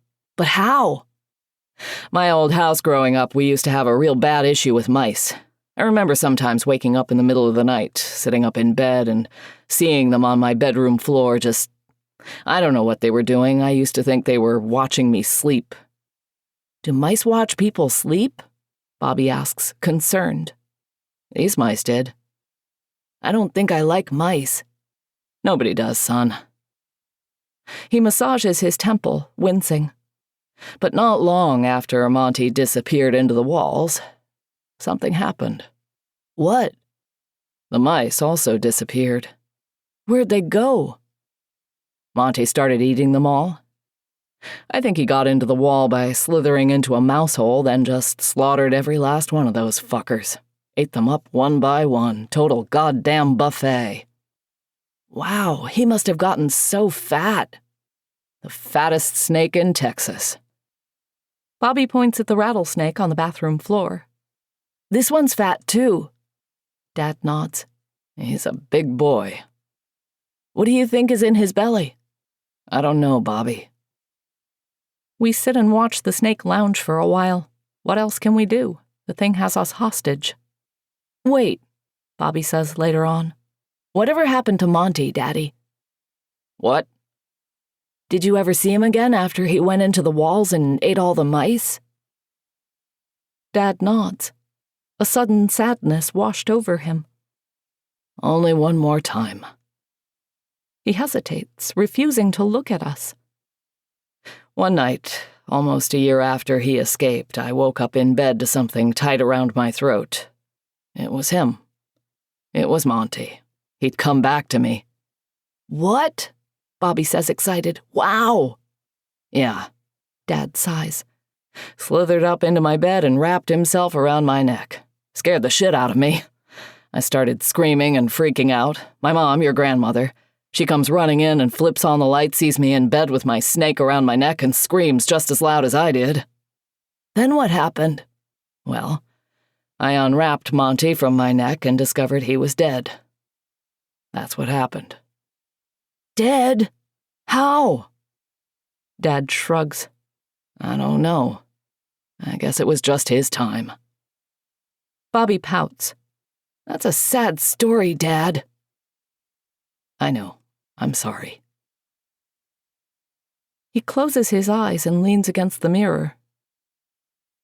You know, I've thought about that night a lot, and there's something I've never been able to figure out. Figure out what? Bobby asks. Whether or not he came back because he wanted to be with someone he loved as he died, or what? He leans forward, eyes open, expression blank. Or if he was trying to take me with him. I used to be dead, Amy's telling me. It's the day after Joe died. The bathroom's gone, the snake's gone, my family's gone, my body melts down the drain and transports me to Amy's house. Empty again. We ditched the rest of the day following our homeroom teacher's announcement, went back to her place. Her parents will be at work until 5 or 6. Until then, we have the house to ourselves. Under other circumstances, we might be taking advantage of this alone time with more pleasure. Today, however, we hold each other on the couch in the living room, trying not to cry and failing. Well, at least I'm failing. Amy seems bizarrely calm about the whole thing. I know, I tell her. You told me.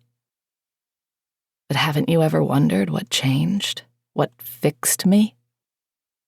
Sure. She's ignoring the fact that I've asked her before numerous times, actually, and she's always dodged the question. It was a spell, she says now. Like what we did to Joe? Not exactly. What do you mean, not exactly? We're talking like super black magic shit. The tongue spell wasn't black magic? More like black magic for beginners, amateurs. I sit up from her embrace and face her on the couch. Amy, He died. We killed him. I know, we fucked up. We? She nods. We're in this together, aren't we? I hesitate, thinking it wasn't my idea to seek hoodoo vengeance. But it wasn't like I'd tried to stop her, either. I'd been fully on board until the real consequences sunk in. Claiming anything else would only be hypocritical and false. Yes. Our fingertips connect. We're in this together. She smiles faintly. Thank you for not abandoning me. I would never. She leans over and kisses me. I kiss her back. Then she parts from my mouth and whispers, "It was a necromancy spell." A what? Necromancy. Like raising the dead? Amy nods. I found one buried on the occult subreddit. No one really took it seriously. It only had a couple comments, something that was posted and ignored. But I found it. That's what we used on Joe? No, Melly. Not Joe, me. I used it on myself. You used a necromancy spell on yourself? I told you. I was dead. Or at least I thought I was dead. That's up for speculation, I guess. How? What happened? She shrugs. It was complicated, and getting into the details now. It's not important, right? The point is this. Necromancy was supposed to bring back the dead, and something inside me was dead, so it only made sense, theoretically at least, that it would work. And it did? I think so. What do you mean? I thought I was better, that I was healed. And you're not? I haven't felt right for the past couple days. I thought maybe it was just all the deep fake bullshit, but now I suspect it's something else, something a little more evil. Amy, you're not making any sense. What if it wasn't me who was really dead all this time? What if something else was inside me, and that's what was dead?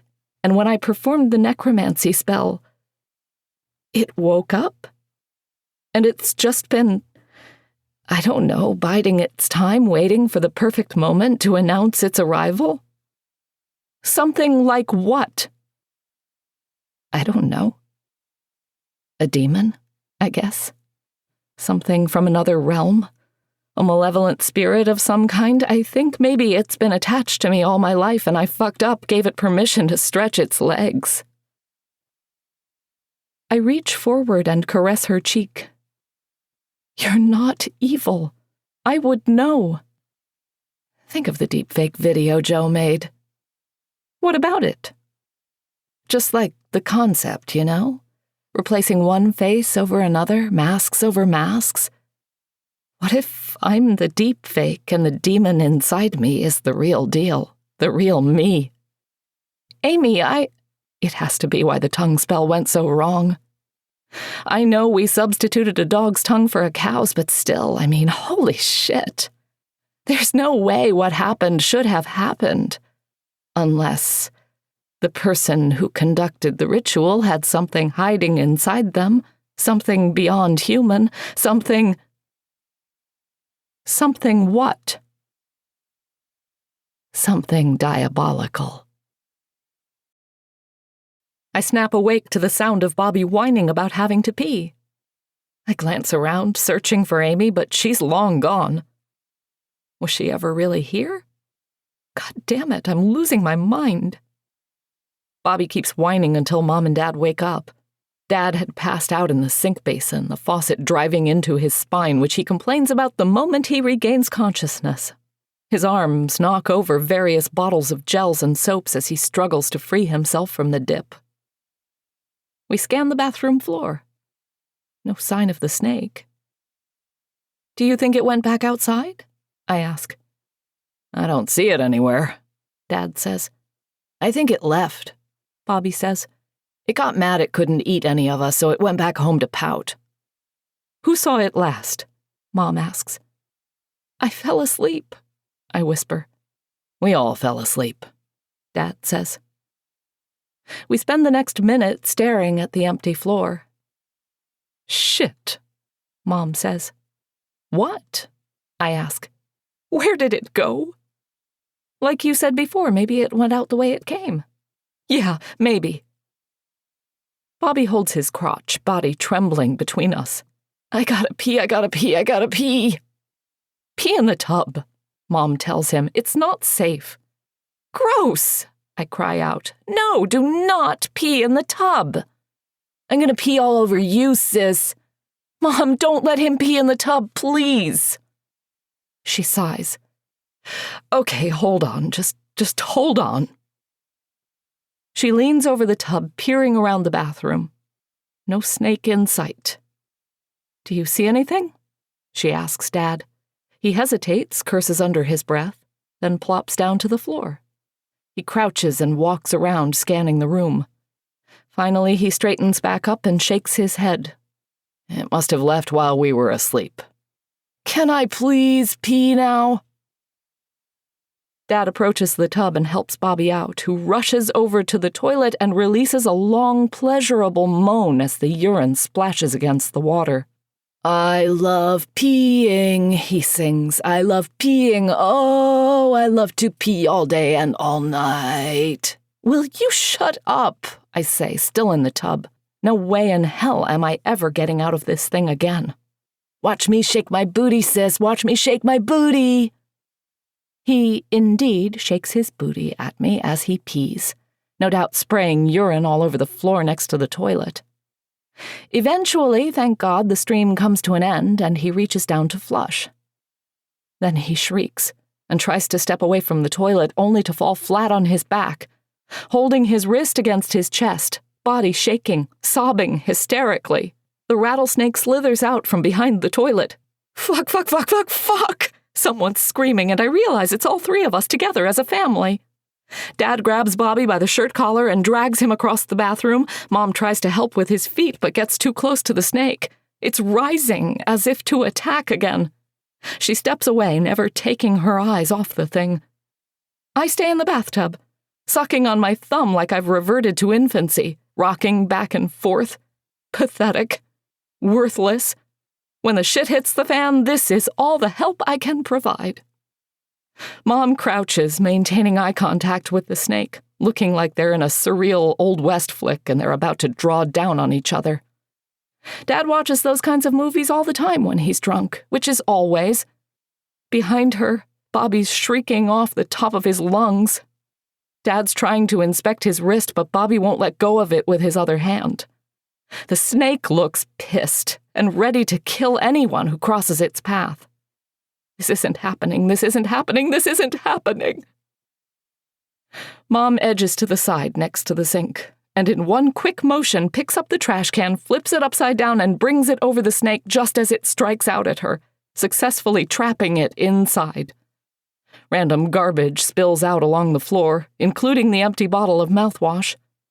For extra effect, she grabs the toilet tank lid and rests it on the top of the can, weighing it down against the floor. She turns away and hurries to Bobby. Dad's hovering over him, paralyzed with fear.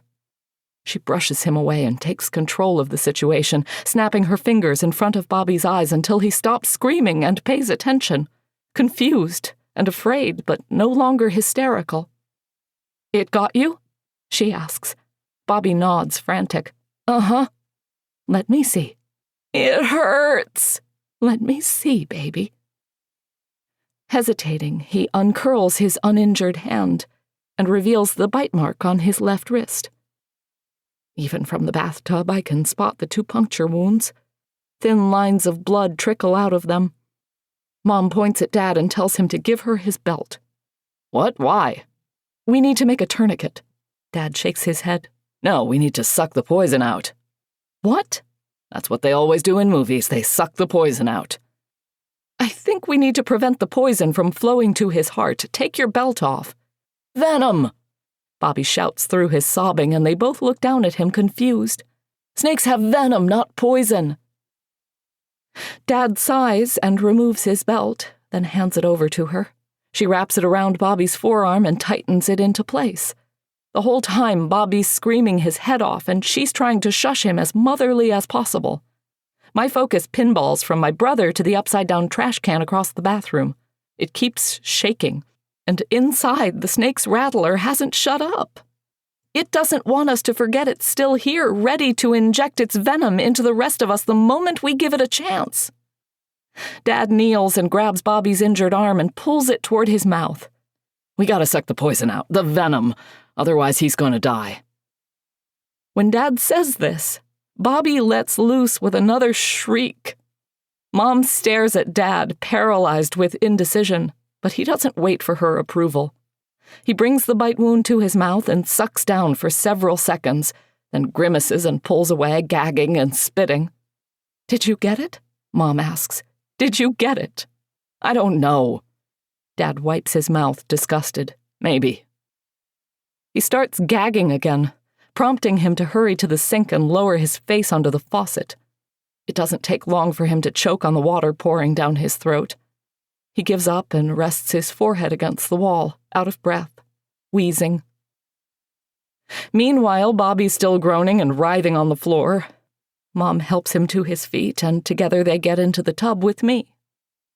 I try to scoot to the side and give them plenty of room, but 2 seconds of the faucet digging into my spine is all the motivation I need to relinquish my porcelain grave.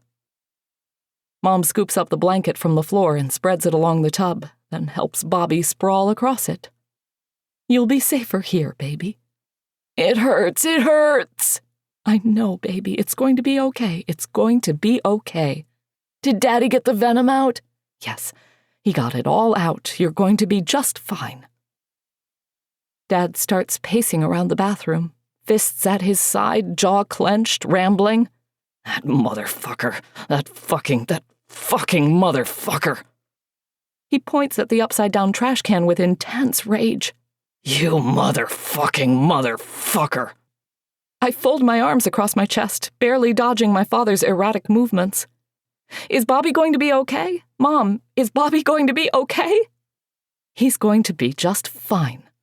Mom smiles at a terrified Bobby. Isn't that right, baby? You're going to be just fine, right? Yes? Mom searches frantically through the various bathroom items scattered across the floor and counter until finding the tall bottle of peroxide. She unscrews the lid, tells Bobby it's going to hurt, and splashes some of it along his arm without waiting for a response. Bobby clutches the wound and wails. Off in the corner, I'm hugging myself and trying not to cry, whispering, "This is all my fault. This is all my fault. This is all my fault." Am I going to need to see a doctor? Bobby asks. Sure, just to be safe, Mom says, once we get out of here. But what if that man shoots us? We don't know what that was. These motherfuckers! Dad screams and charges the bathroom door. I leap out of the way just as he connects with the wood and bounces back on the floor. No visible damage is inflicted. He remains flat on his back, staring up at the ceiling, breathing heavily, seething. I step back into the tub with Bobby and Mom, and the three of us watch him, waiting to see what's going to happen next. In a voice so low and calm we can barely hear him, Dad says, "Why hasn't he come to check on you yet?" Another long silence. And I can't take it any longer. Why hasn't who? Dee, Dad says, cutting me off. Don't play deaf. I know you heard me. He sits up and glares at her. It's been a week, maybe longer. Don't you think he's worried about you? I don't want to do this right now, Mom tells him, not in front of the kids. Dad rubs his brow, annoyed. I'm not trying to be an asshole, goddammit, I'm just saying. We need to get out of here or we're all fucked, especially now with Bobby. Is there a chance he might come? Who are you guys talking about? I ask, practically pleading at this point. Mom doesn't answer. Well, Dad says, voice prodding. She sighs. I told him if he didn't hear from me by midnight that something might have happened. Dad narrows his eyes. Something like what? We shouldn't get into this right now. He makes a big show of looking around the bathroom. Oh, do you have a better time in mind? Maybe go out in the living room and continue this discussion, is that it? You can't go into the living room, Bobby says, voice weak. We're stuck. Thank you, Bobby. I guess I forgot. You're welcome. What's going on? I ask again. Dad cocks his head at Mom. Dee?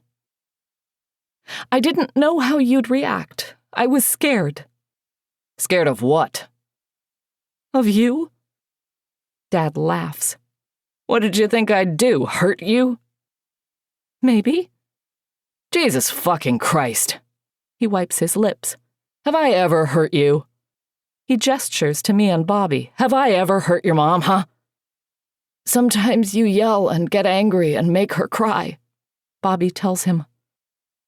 This response seems to sucker punch Dad into silence. A half hour passes. Or maybe an entire day. Eventually, Mom says, if he was going to come, he would have already been here. Where does he live? Not far. Within walking distance. Jesus fuck. I can feel the rage boiling inside me, much how I imagine it permanently cooks in my father. Stop ignoring me! Everybody directs their attention my way, like they just realized I've been trapped in this bathroom with them the entire time. I can't stop shaking. What are you talking about? I ask them. Of course, I'm met by another long silence. Hello? Dad lowers his head, quiet. Mom clears her throat. Your father and I are getting a divorce. What? No, you're not, Bobby shouts from the tub. That's not true, Dad. Tell Mom to stop lying. Dad remains unresponsive. We decided on it the night of the tornado, Mom says. We were going to tell you both the next day. Dad snorts. We decided?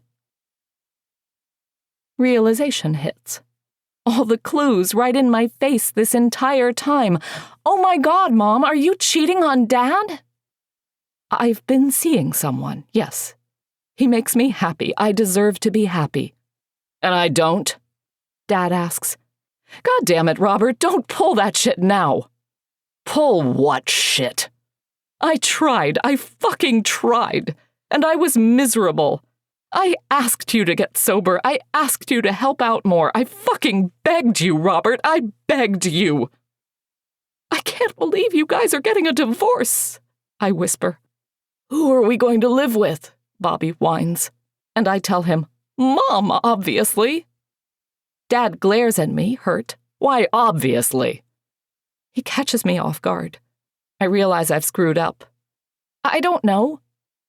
No, you said obviously. What the fuck did you mean by obviously? Just, I don't. Mom takes over for me. She meant that I'm the only one who can actually take care of them without passing out drunk in the front yard. That was one time. It shouldn't have been any times. Guys, Bobby whispers. But Dad ignores him and stands back up, getting that crazy look in his eyes again. You think you're taking my children away from me? You got another thing coming, baby. You fucking try it. I dare you. Guys, please stop fighting, I chant. Please stop fighting. Please stop fighting. Please. Mom takes in the whole situation and does something peculiar. She smirks.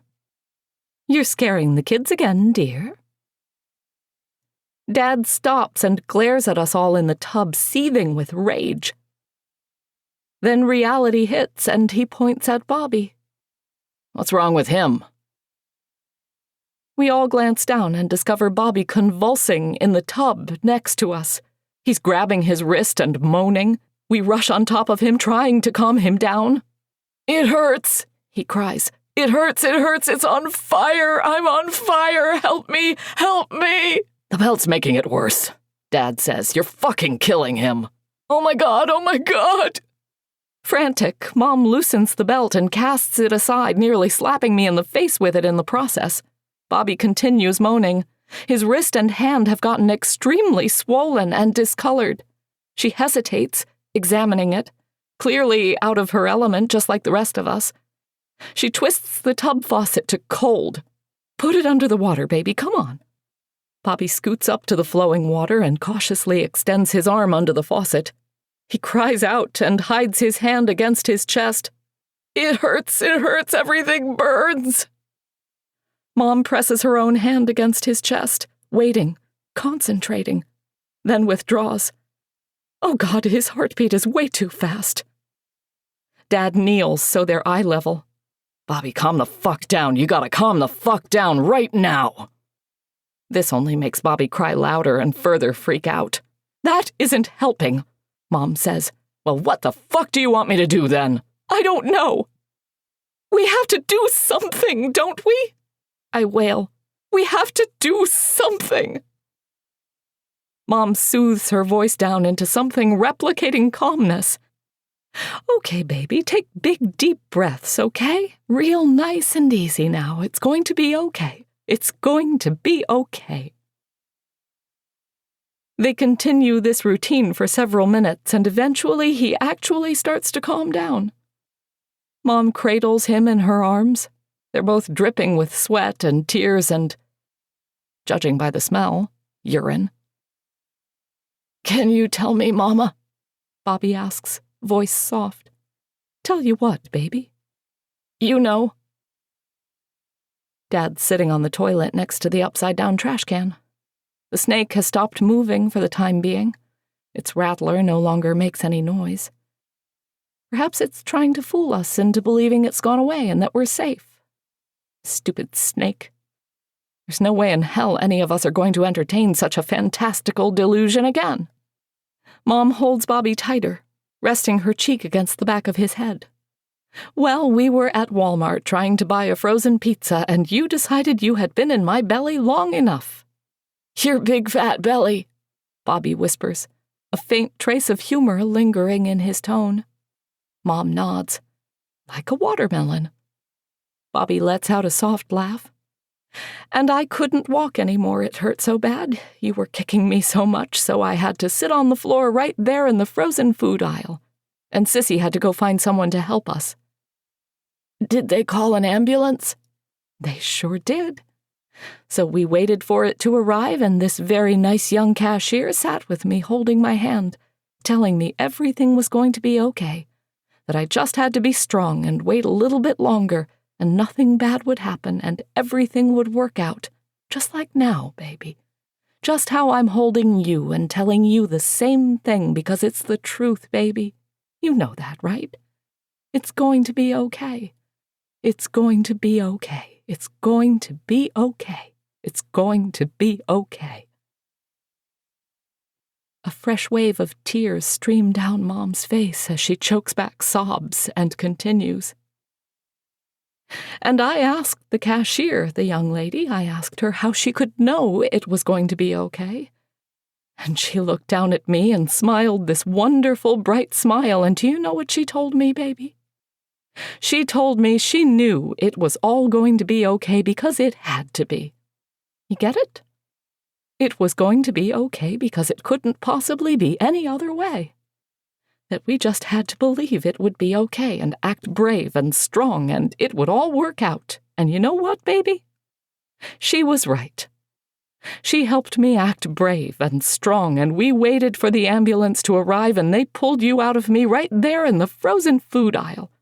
And I saw your beautiful little face in the paramedic's arms. And I knew, in that moment, that I should have never doubted my love for you and that I would never doubt it again, and I haven't.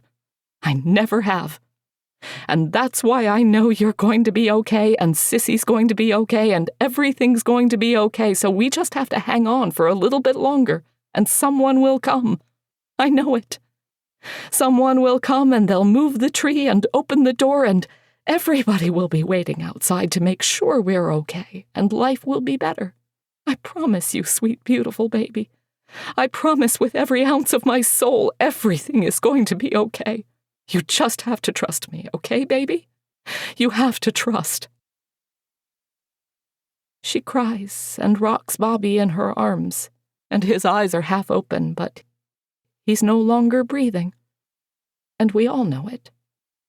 We've known it for several minutes now, but that doesn't stop her from rocking him, from holding him tighter, and spitting tears and mucus from her mouth as all of the world's agony blossoms into its final form. "Fuck this," Dad says and rips open the box of alcohol wipes and shoves several in his mouth. He chews them like gum, sucking up their juices and spitting them out once they're dry. His face twists with agony, but still he throws another handful of wipes in his mouth, pacing the bathroom, chewing, sucking, spitting. I don't know if those will actually get him drunk, and I doubt he knows either, but God damn it, he's going to try. Bobby hasn't left the tub. The blanket's wrapped around his body, hiding his flesh from view. Mom sits on the floor just outside the tub, back leaning against the porcelain, jaw against chest, eyes closed. Once I thought this tub would serve as my own grave. How foolish I had been. Perhaps soon enough we will all follow my brother into the unknown. I keep waiting for him to jump up and shout, "Gotcha!" Anything to confirm he's pulling some kind of prank. It wouldn't be the first time he's pretended to be dead or kidnapped for a laugh. I remember once he said something particularly asshole-ish to me, so I punched him in the stomach and he doubled over and collapsed to the floor, rolled his eyes back and lolled his tongue out and everything. Got completely still, wouldn't move or acknowledge our demands for him to knock it off. Finally, after Mom started to really freak out, he sat up and apologized, said he was just trying to scare us. Well, if that's all he's doing now, he's definitely succeeding. We're scared, all right. We're fucking terrified. How can a kid go from making butt jokes 1 second, then, oh my God. How can this be real? Dad remains atop the toilet, face buried in his hands, knees on his thighs. I stand in the center of the bathroom, unsure which parent to focus on. None of us can stop crying. I need them both to hear what I have to say, but I don't want to tell it to either of them. How am I supposed to explain something I barely understand? How sure am I my memories are even real? How long have we been in this fucking bathroom? It's impossible to separate facts from fictions. Maybe Amy never existed. Maybe the black magic rituals were invented inside a brain rotting with slow impending death. No. It happened. I know it was real. Otherwise, nothing else is real either. This bathroom, my family, these thoughts. I might as well be throwing a temper tantrum in some mental asylum confined by a straitjacket drenched in my own slobber. This is all my fault. I finally whisper to the room. Slowly, both my parents lift their heads, eyes black from sleep deprivation, skin loose around their faces. They just stare at me for a moment, as if they're not sure I even spoke. "What?" Mom says. I said this is all my fault. "What's all your fault, honey?" I pause, unsure how to answer such a complex question. Then point at the bathroom door, followed by the bathtub. "What are you talking about?" she says. "This all happened because of me." "No, it didn't, honey. Come on, don't think like that. It's nobody's fault." "No, listen. You aren't listening. You never listen." "Okay." "Last night." I shake my head. "No, not last night. Not anymore. The night it started. When was that? That night, Amy and I, we did something bad. We did something real bad." No one responds. I have their attention now. "There's a website we go to sometimes." "What kind of a website?" Dad asks. He's still chewing those alcohol wipes. The sound's sickening and I can't stand to hear it. Please don't get mad, I tell them. Mel, what the hell are you talking about? It was like a subreddit thing, like for the occult. People all around sharing, I don't know, books they've found? Books. Like old books, PDFs, blogs, Google Docs, everything. What are you talking about? I'm saying this subreddit, what they had, I guess, spells, basically, like, I don't know, rituals? What the fuck is a subreddit? Dad asks, but I ignore him. Despite our current predicament of being trapped in a bathroom, there is still not enough time to thoroughly explain Reddit to my father in a way that he will understand. I don't understand, honey, Mom says. Amy was sick, okay? Like, really, truly sick. What do you mean? What was wrong with her? Was it cancer? Did she have cancer? Shit, how the hell am I supposed to explain this? Especially after everything that's happened. It'll sound like I'm speaking in a foreign language, speaking in tongues. I inhale and exhale deep breaths several times before continuing. We thought maybe there was something inside her, something bad, like a spirit or a demon. I hate how silly it sounds coming out of my mouth. It makes me feel like a little kid. Dad lets out a loud laugh. Mel, what the fuck are you babbling about? It was ruining her life. I try sounding more serious by deepening my voice and waving my hands to punctuate certain words. The thing inside her, it used to be dead, but then it came to life and it wanted to destroy her, wanted to take over her body and do bad things. Just be quiet, okay? Dad says. You're delirious. Close your eyes, go back to sleep. Bad things like what? Mom asks, voice cracking. Like, you remember that boy from my school, the one who died? What? Dad says. Mom nods. They sent out an email about it. What email? Dad says. I didn't get no fucking email. They probably don't have yours listed. And why the hell not? Probably because you never gave it to them. Well, why didn't you? Why didn't I what, Robert?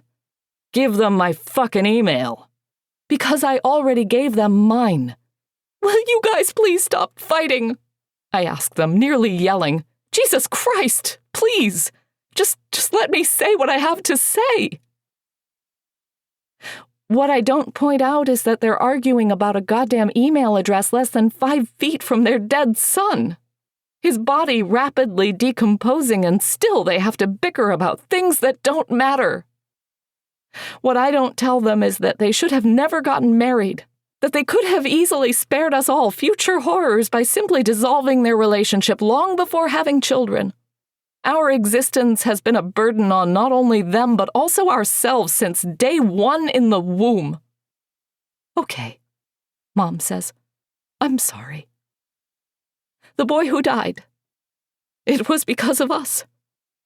Amy and I, we performed a spell, something to make him stop spreading rumors, to stop making up lies. He wasn't supposed to die, that was never part of the plan, but something went wrong. The spirit inside Amy somehow twisted the spell, made everything worse, and he died. We did a tongue spell on him, and that same night he choked on his tongue while sleeping. It's impossible to choke on your own tongue, Dad says, uncertain. Well, it happened. And who knows what would have kept happening if we didn't put an end to it. What do you mean? Mom says. Put an end to the thing possessing Amy. A demon, Dad says, no longer sounding so amused. We didn't know what it was, just that it was bad news. What did you do? I lick my lips, and it takes me a moment to realize it's the same way Dad licks his own lips. I want to vomit, but there's nothing left inside me to regurgitate besides hazy memories. Amy found a PDF of this old grimoire, An old what? Dad says. Grimoire. Like a textbook of magic. Old, super dark magic.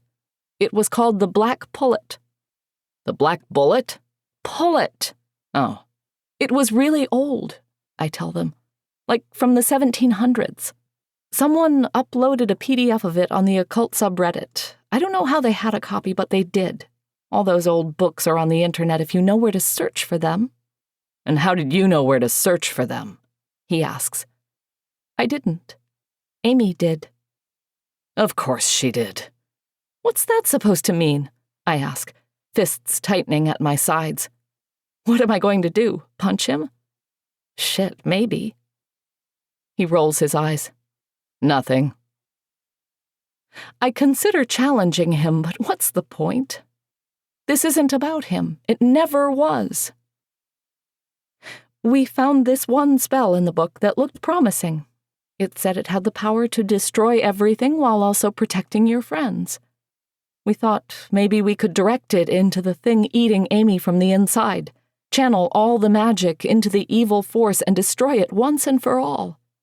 And since it was also meant to protect friends, we thought Amy would be able to withstand it, that it would only harm the bad stuff inside her. At the time, it was the only thing that made sense. We were so afraid something else would happen. We didn't know what else to do. Joe was dead, and it was our fault, and what if something like that happened again? We needed to get rid of the bad thing. We needed to kill it. So you did this ritual? Mom asks. I nod. Yes. What happened? We passed out at one point, inside the circle. What circle? We made a circle out of salt. You know, for protection. Oh, Mom says. Dad points at my arm. Is that why you came home with a Band-Aid? I hold up my arm again, showing off the cut they'd long forgotten about until now. It's practically completely healed at this point, which worries me. Because what does that mean for how much time has passed since initial puncture? The spell required a merging of blood. Jesus Christ. He laughs crazily. You can't be fucking serious about any of this. I nod at the bathtub, at what it holds. Why would I lie? He stops laughing. When we woke up, nothing was different. We were both just really tired. And it had started raining. I asked Amy if it was gone, and she didn't know. She had a headache, and she felt sick to her stomach, but she didn't know. It was raining so hard outside, and I wanted to stay at her house, but she said she needed to be alone, that I had to leave immediately, and I couldn't stop crying because she'd never acted so distant before, so mean. She actually shoved me through the front door. Said I needed to go immediately. Why would she do that? Why would she treat me like that after everything I did to help her? I lick my lips again just like my father and continue before either of them have a chance to speak. I ran home in the rain. Halfway here, she texted me and apologized. She said she had to go to the bathroom and was embarrassed, that the smell must have affected her stomach funny. But I didn't believe her. It was obvious she was lying. I tried calling, but she wouldn't answer the phone, and it kept raining harder, and suddenly the tornado warnings kept popping up on my screen, and I was freaking out. So I rushed the rest of the way home, and you guys were all waiting for me in the living room, waiting to scream at me for not answering your dumb phone calls. Well, now you guys know why I wasn't answering your fucking phone calls. I had much more important things going on, more important than any of you will ever understand. And I still don't know if she's okay. I don't know if she's alive or dead or what, and there's nothing I can do to fix things because we're trapped in a goddamn fucking bathroom, and now Bobby's dead and it's all my fault. The ritual did this, I know it did. It said it would destroy everything, and that's exactly what it's doing. It's going to kill us all. Bobby was only the first to go. Mom scoots closer, reaching out. Oh, honey, that sounds like just a coincidence. You didn't... You're right, Dad says, stone serious. We both turn toward him, caught off guard. If that's true, what you said. He licks his lips. Why didn't you say anything before? I was afraid. Brave enough to destroy the world, but too chicken shit to own up to it, huh? What? Robert? I want you to look in that tub. I want you to look at your dead brother. Do you smell that? That's his body, decomposing, rotting. And it's all because of you and your voodoo bitch girlfriend. I hope your fun little time on the internet was worth it. You've murdered your entire family because of it, the whole goddamn world, maybe. I burst out crying and back up against the door and slide down to my butt, holding my legs like somehow they'll protect me from his words. I'm sorry, I'm sorry, I'm sorry, I'm sorry, I'm sorry. Mom stares at Dad, too shocked to even say anything for a moment. Speak like that to my daughter again and I'll slit your throat. He grins. I look forward to the day. Something catches my eye on the floor next to the bottom of the sink counter, almost hidden by shadows cast by the cabinet doors. I pick up the bottle and stare through tears at the NyQuil label. It's maybe 3/4 full. Amy would have had a field day with something like this. Nighttime relief, the label promises, only I read it as nightmare relief instead, and that sounds pretty good right about now. What are you doing? Mom asks. Sleeping, I whisper, unscrewing the white cap and raising it to my lips. Be careful with that, she tells me. Only a little swig. Okay, Mom, I reply, and start chugging. By the time she wrestles the bottle from my grasp, there's nothing left inside it. 5 minutes later, I can't keep my head up. Mom's slapping me awake and I'm laughing because I can't feel her hand and I can't feel my cheek and I don't know why she's even bothering. I try telling her she'd have better luck slapping Bobby awake, but I can't move my face, so how is it I'm laughing? Except it isn't my mother slapping me. It's Dad, and he's not slapping, he's punching, and his hands drenched in my blood, and it wasn't me laughing either. It was Dad the whole time, cackling and howling and screaming with laughter. I bite my tongue off and swallow it before he can steal it from me. Someone's tickling my feet and my legs, but when I look down there is nobody there, and I try to scratch it, but the sensation isn't external. It's deep inside my flesh, and there's no escape. And I wish I didn't have legs, and I wish I didn't have flesh, and I wish I could invert my flesh inside out and rub my nerves against the floor like a dog, satisfying a deep itch like a dog, like Spot, who's back, Spot from the dead, Spot from the grave, Spot who is not a dog, Spot who is not a man, Spot who is a thing with no tongue. I have your tongue, Spot, I have your tongue, and I would eat it again if I could, for I am the hunter of tongues, and you are nothing, Spot. You aren't even Spot, not really, but I know who you are. You cannot deceive me, you motherfucker. I know exactly who you are. Do you hear me? Do you hear me? Mom's asking. Somewhere far from here, somewhere impossible. Mel, do you hear me? But I can't respond. I have no tongue. I have no teeth. My lips are absent from my face, and my face is absent from my skull, and I am bones, and I am ash, and I am everything, and I am nothing. Bones creaking like twigs snapping in the night. Mom's above me, and behind her are shadows, and I can't understand why her skin is so bright, like it's glowing, like she's an insect caught in the galaxy, in the void of nothingness, and her bones are creaking. Every time she moves her knees or elbows or neck, and she isn't alone. She's holding Bobby tight against her chest against chest, and she's sidestepping around the bathroom, moving with such grace it's almost like they're floating, and they're dancing. But there's no music playing. There's nothing. The only sound is the creaking of bones, the creaking of bones, the creaking of bones, and Bobby's dead and decomposing and half a skeleton, and his head keeps flopping every time our mother moves. Maggots fling out of his mouth and ears and eyes and vanish in the shadows. They're dancing just like they used to when he was alive, but now he's dead and nothing has changed. Nothing ever changes.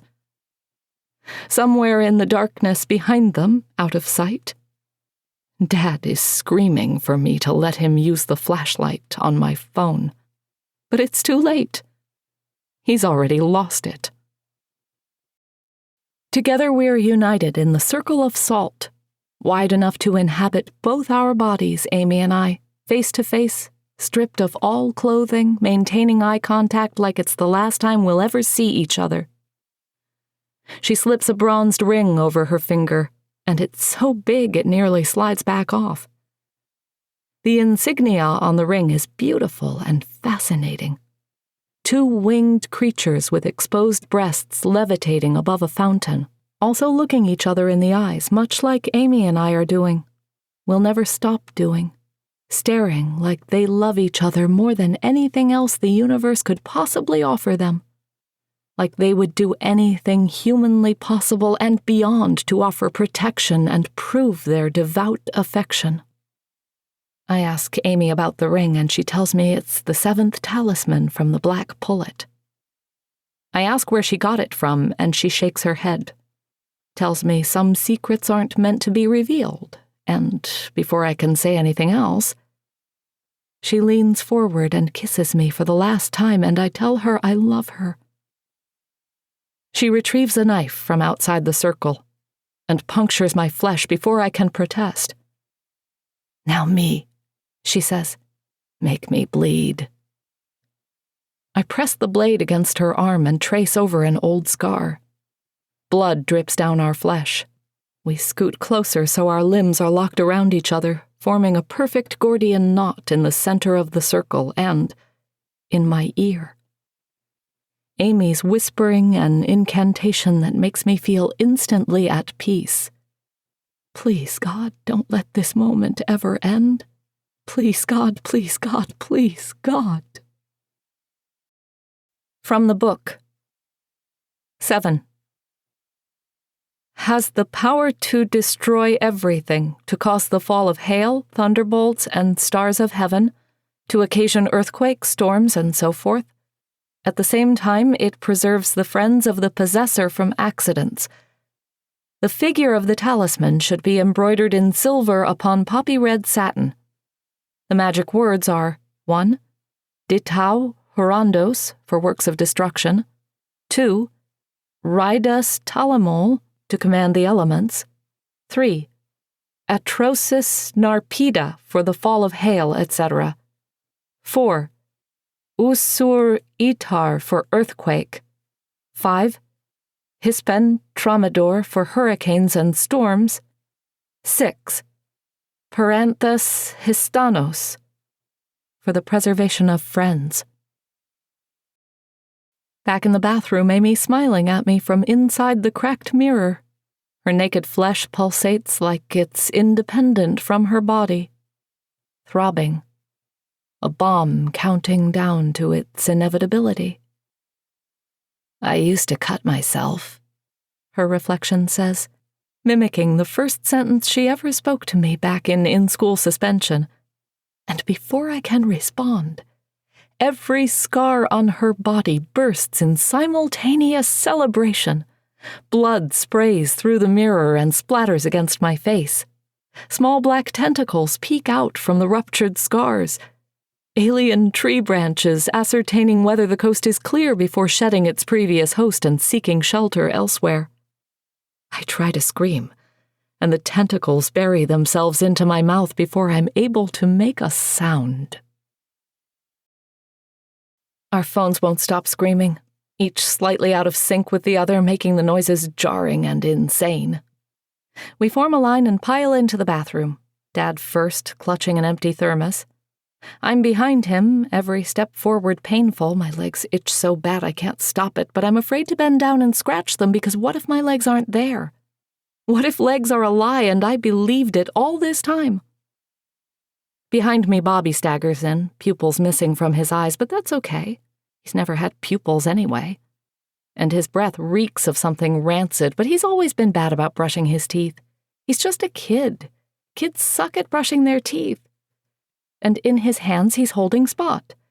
Spot, who hasn't stopped yelping since the storm began, Spot, who's terrified of thunder, and he's so filthy. His fur is stained with wet mud and something red, but I can't look at that, I can't. And last, behind Bobby and Spot, there's Mom, holding a pile of blankets against her chest as she shuts the door behind us. And inside the blanket something rattles. Something almost like a snake, but what kind of mom would bring a rattlesnake into the bathroom with her family? What kind of sense would that even make? It's probably not a snake. It's probably just the wind. Oh my God!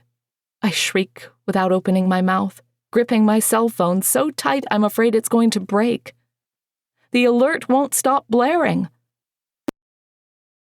One takes its place. Why won't it stop?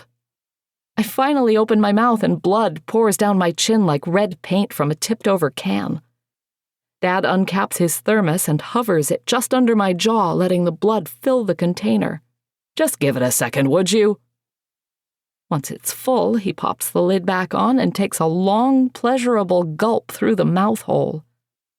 He smiles and his teeth are red, and he's never looked more content in his life.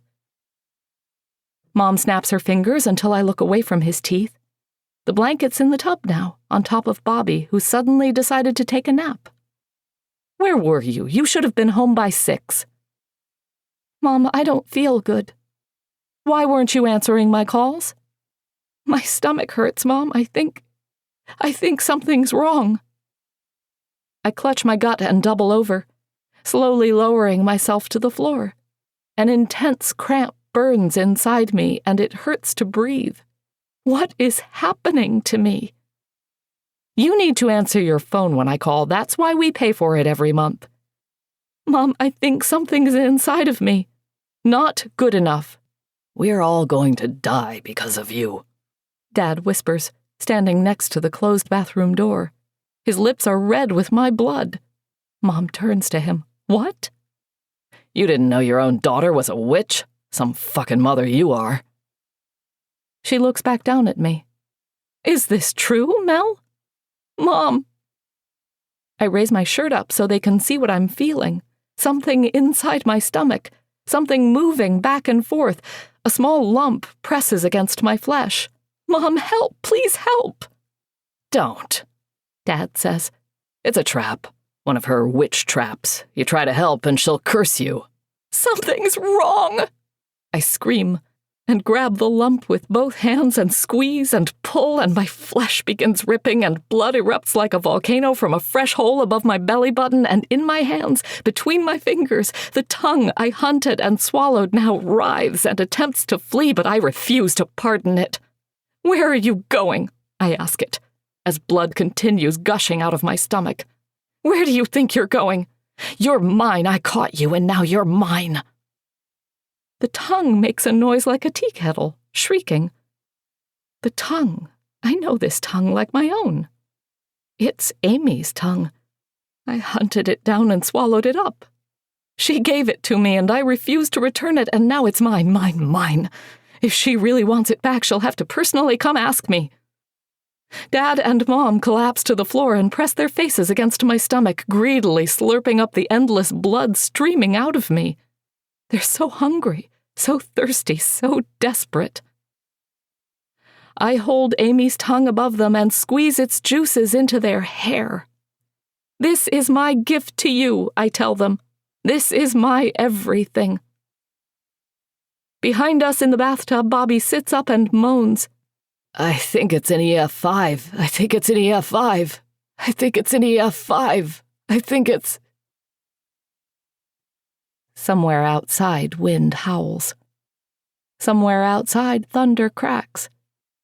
Somewhere outside, a tree falls, and it falls, and it falls, and it falls, and it never, ever lands. My stomach convulses violently as I vomit into the toilet. Behind me, Mom holds my hair and rubs my back and promises everything is going to be okay.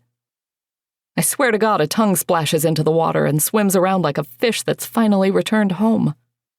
When we flush it, the tongue screams with laughter and escapes the bathroom. Something we'll never be able to accomplish. Not now, not ever. Unless the tongue sends help, but I don't think that's going to happen. Drink more water, honey, please. You need to stay hydrated.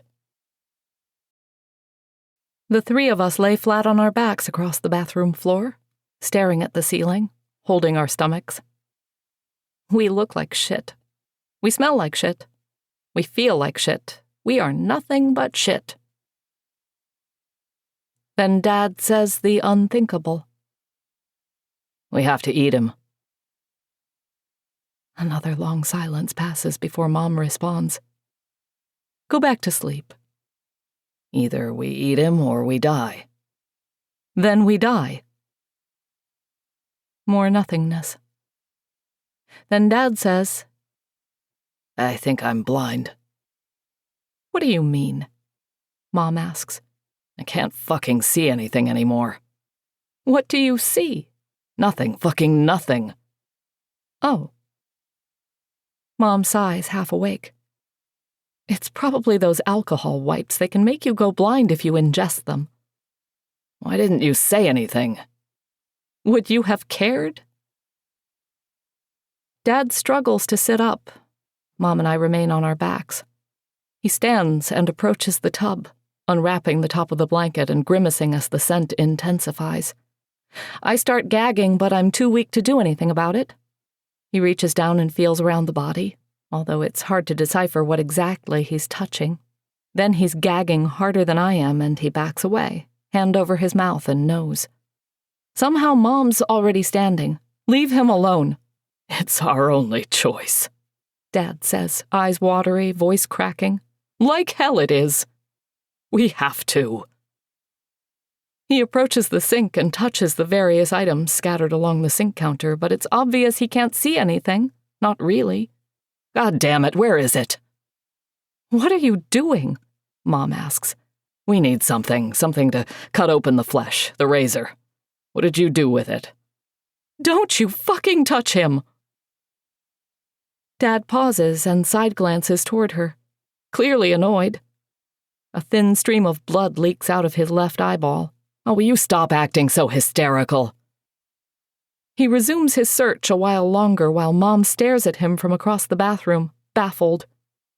Finally, he gives up and takes off his shirt, at this point drenched with sweat and various other fluids. He wraps it around his fist and punches the mirror. Glass shatters into the sink basin and along the countertop. He cautiously feels around the glass, taking his time but also anxious, then wraps the t-shirt around the handle of a particularly long, thick shard.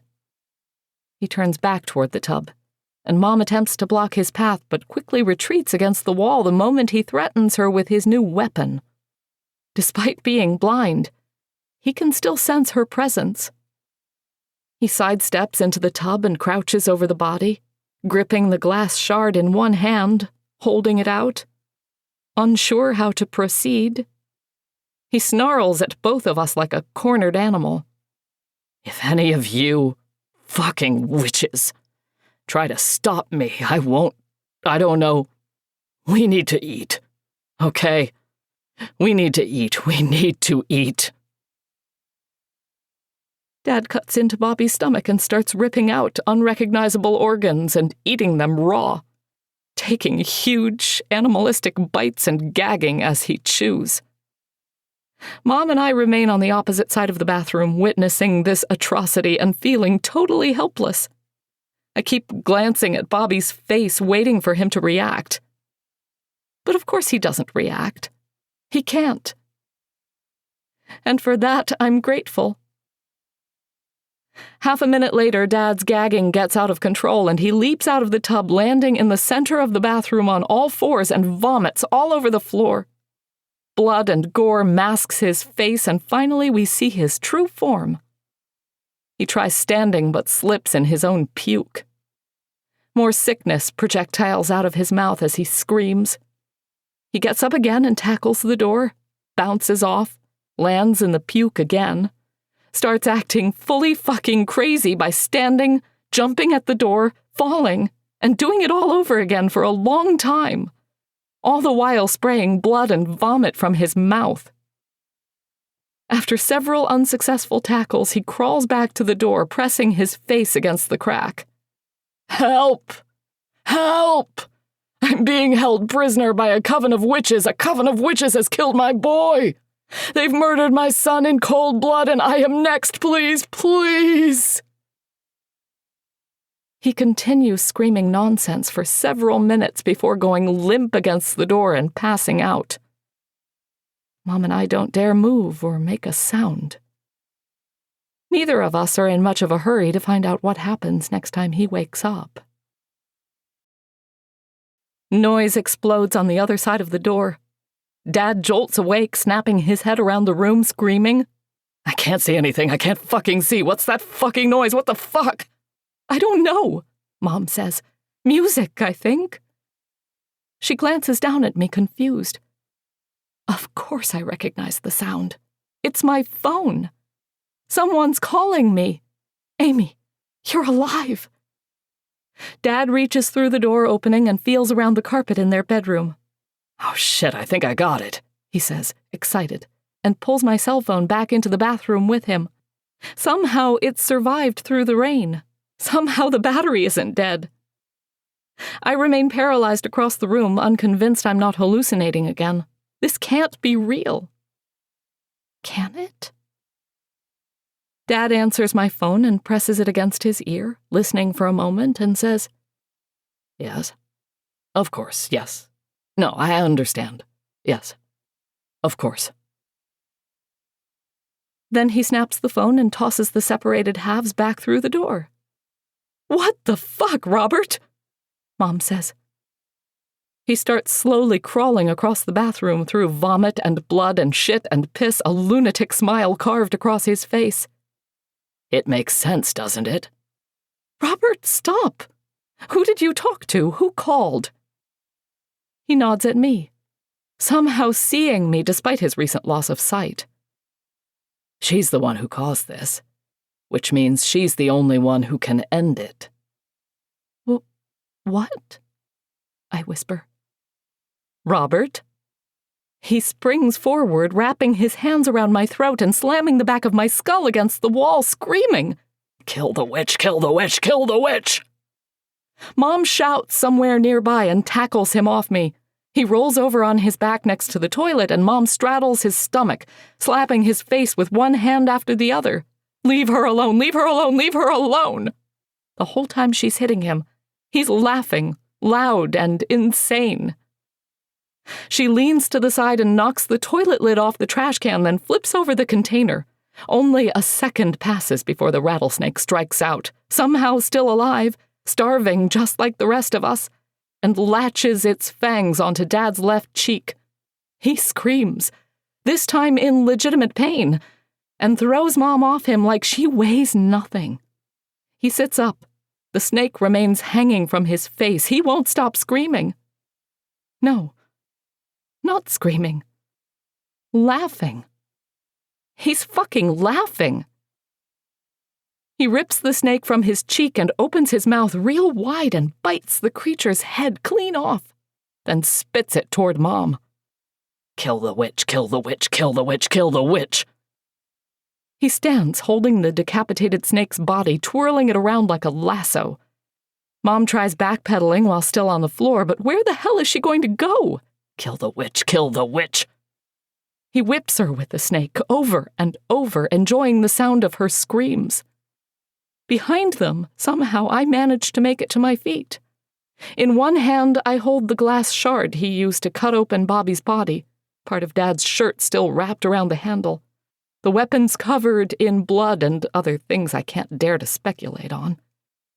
I raise it over my head and approach him, body trembling.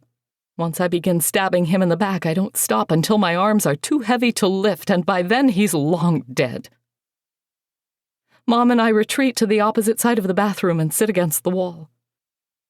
Mom's face is a shredded mess from the snake whippings. Looking at her makes me cry, so I stop looking at her. We hold each other, shaking, and drift off into some definition of sleep.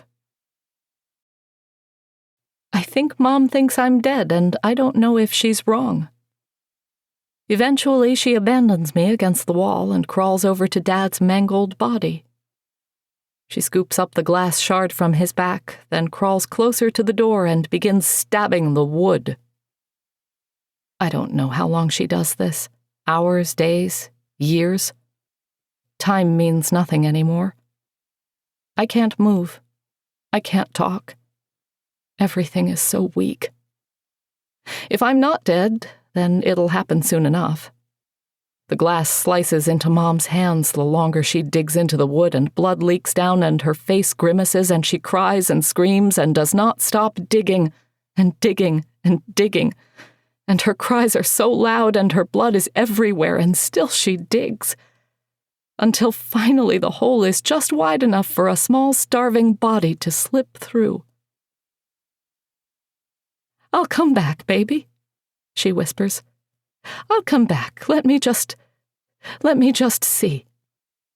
She tosses the glass aside and doesn't waste a second before entering the new door. A door within a door. I wake up to something licking my hand. Spot is nestled in my lap, dirty and smelly but alive.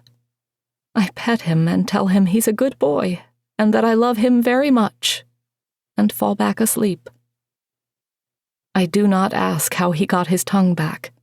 It would not be polite. When I wake up again, he's gone, but my hand is still wet. I nod off again seconds later. "Wake up," Amy's whispering. So close to my face I can feel her breath. It smells terrible. I open my eyes and she's in my lap, nude and covered in dried blood. Her scars are no longer scars, but split open wounds. Thin black tentacles keep her limbs attached to her body. Wake up, wake up, wake up. I try telling her I'm awake, but it's too hard to talk. She caresses my cheek. I desperately want her to kiss me. Instead, she nuzzles her face against my neck, relaxing in my limp embrace. "You did all you could," she tells me. "Some people, they aren't meant to be fixed, no matter what you do. Some people are cursed from birth." She squeezes my hand and I can feel her tears dripping down my chest. I want to taste them so bad it hurts. "None of this is your fault. It's nobody's fault. All you did was try to help." She sits up again to look me dead in the eyes. The black tentacles slip in and out of her mouth, lifting her jaw up and down to form words. "The truth is, Mel, you can't prevent the inevitable. No one can. All you can do is delay it for a little while." Then she leans forward and I part my lips just wide enough to inhale her parasites, and it's like we were kissing for the first time all over again. "Amy, I love you so much. Please don't leave me." Loud breathing, crying. Mom rushing back into the bathroom, eyes wide, a new energy to her face, tears down her cheek, frantic. She crawls through the bathroom, through the blood and vomit and shit smearing the floor, crawls back to me and grabs me tight and squeezes for dear life. I don't know if I'm awake or asleep or alive or dead or what. Amy's gone. And I don't know if she was ever actually here. I don't think it matters anymore. Mom rocks us back and forth, refusing to look at the hole, at the door within a door, whispering, "It's going to be okay, it's going to be okay, it's going to be okay, it's going to be okay, it's going to be okay, it's going to be okay, it's going to be okay, it's going to be okay, it's going to be okay, it's going to be okay, it's going to be okay, it's going to be okay, it's going to be okay, it's going to be okay, it's going to be okay, it's going to be okay, it's going to be okay, it's going to be okay, it's...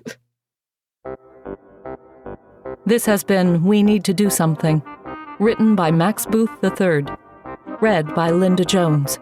Post-production by Sean Toole. Copyright 2020 by Max Booth III. Production copyright 2020 by Max Booth III.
Live spooky, die spooky.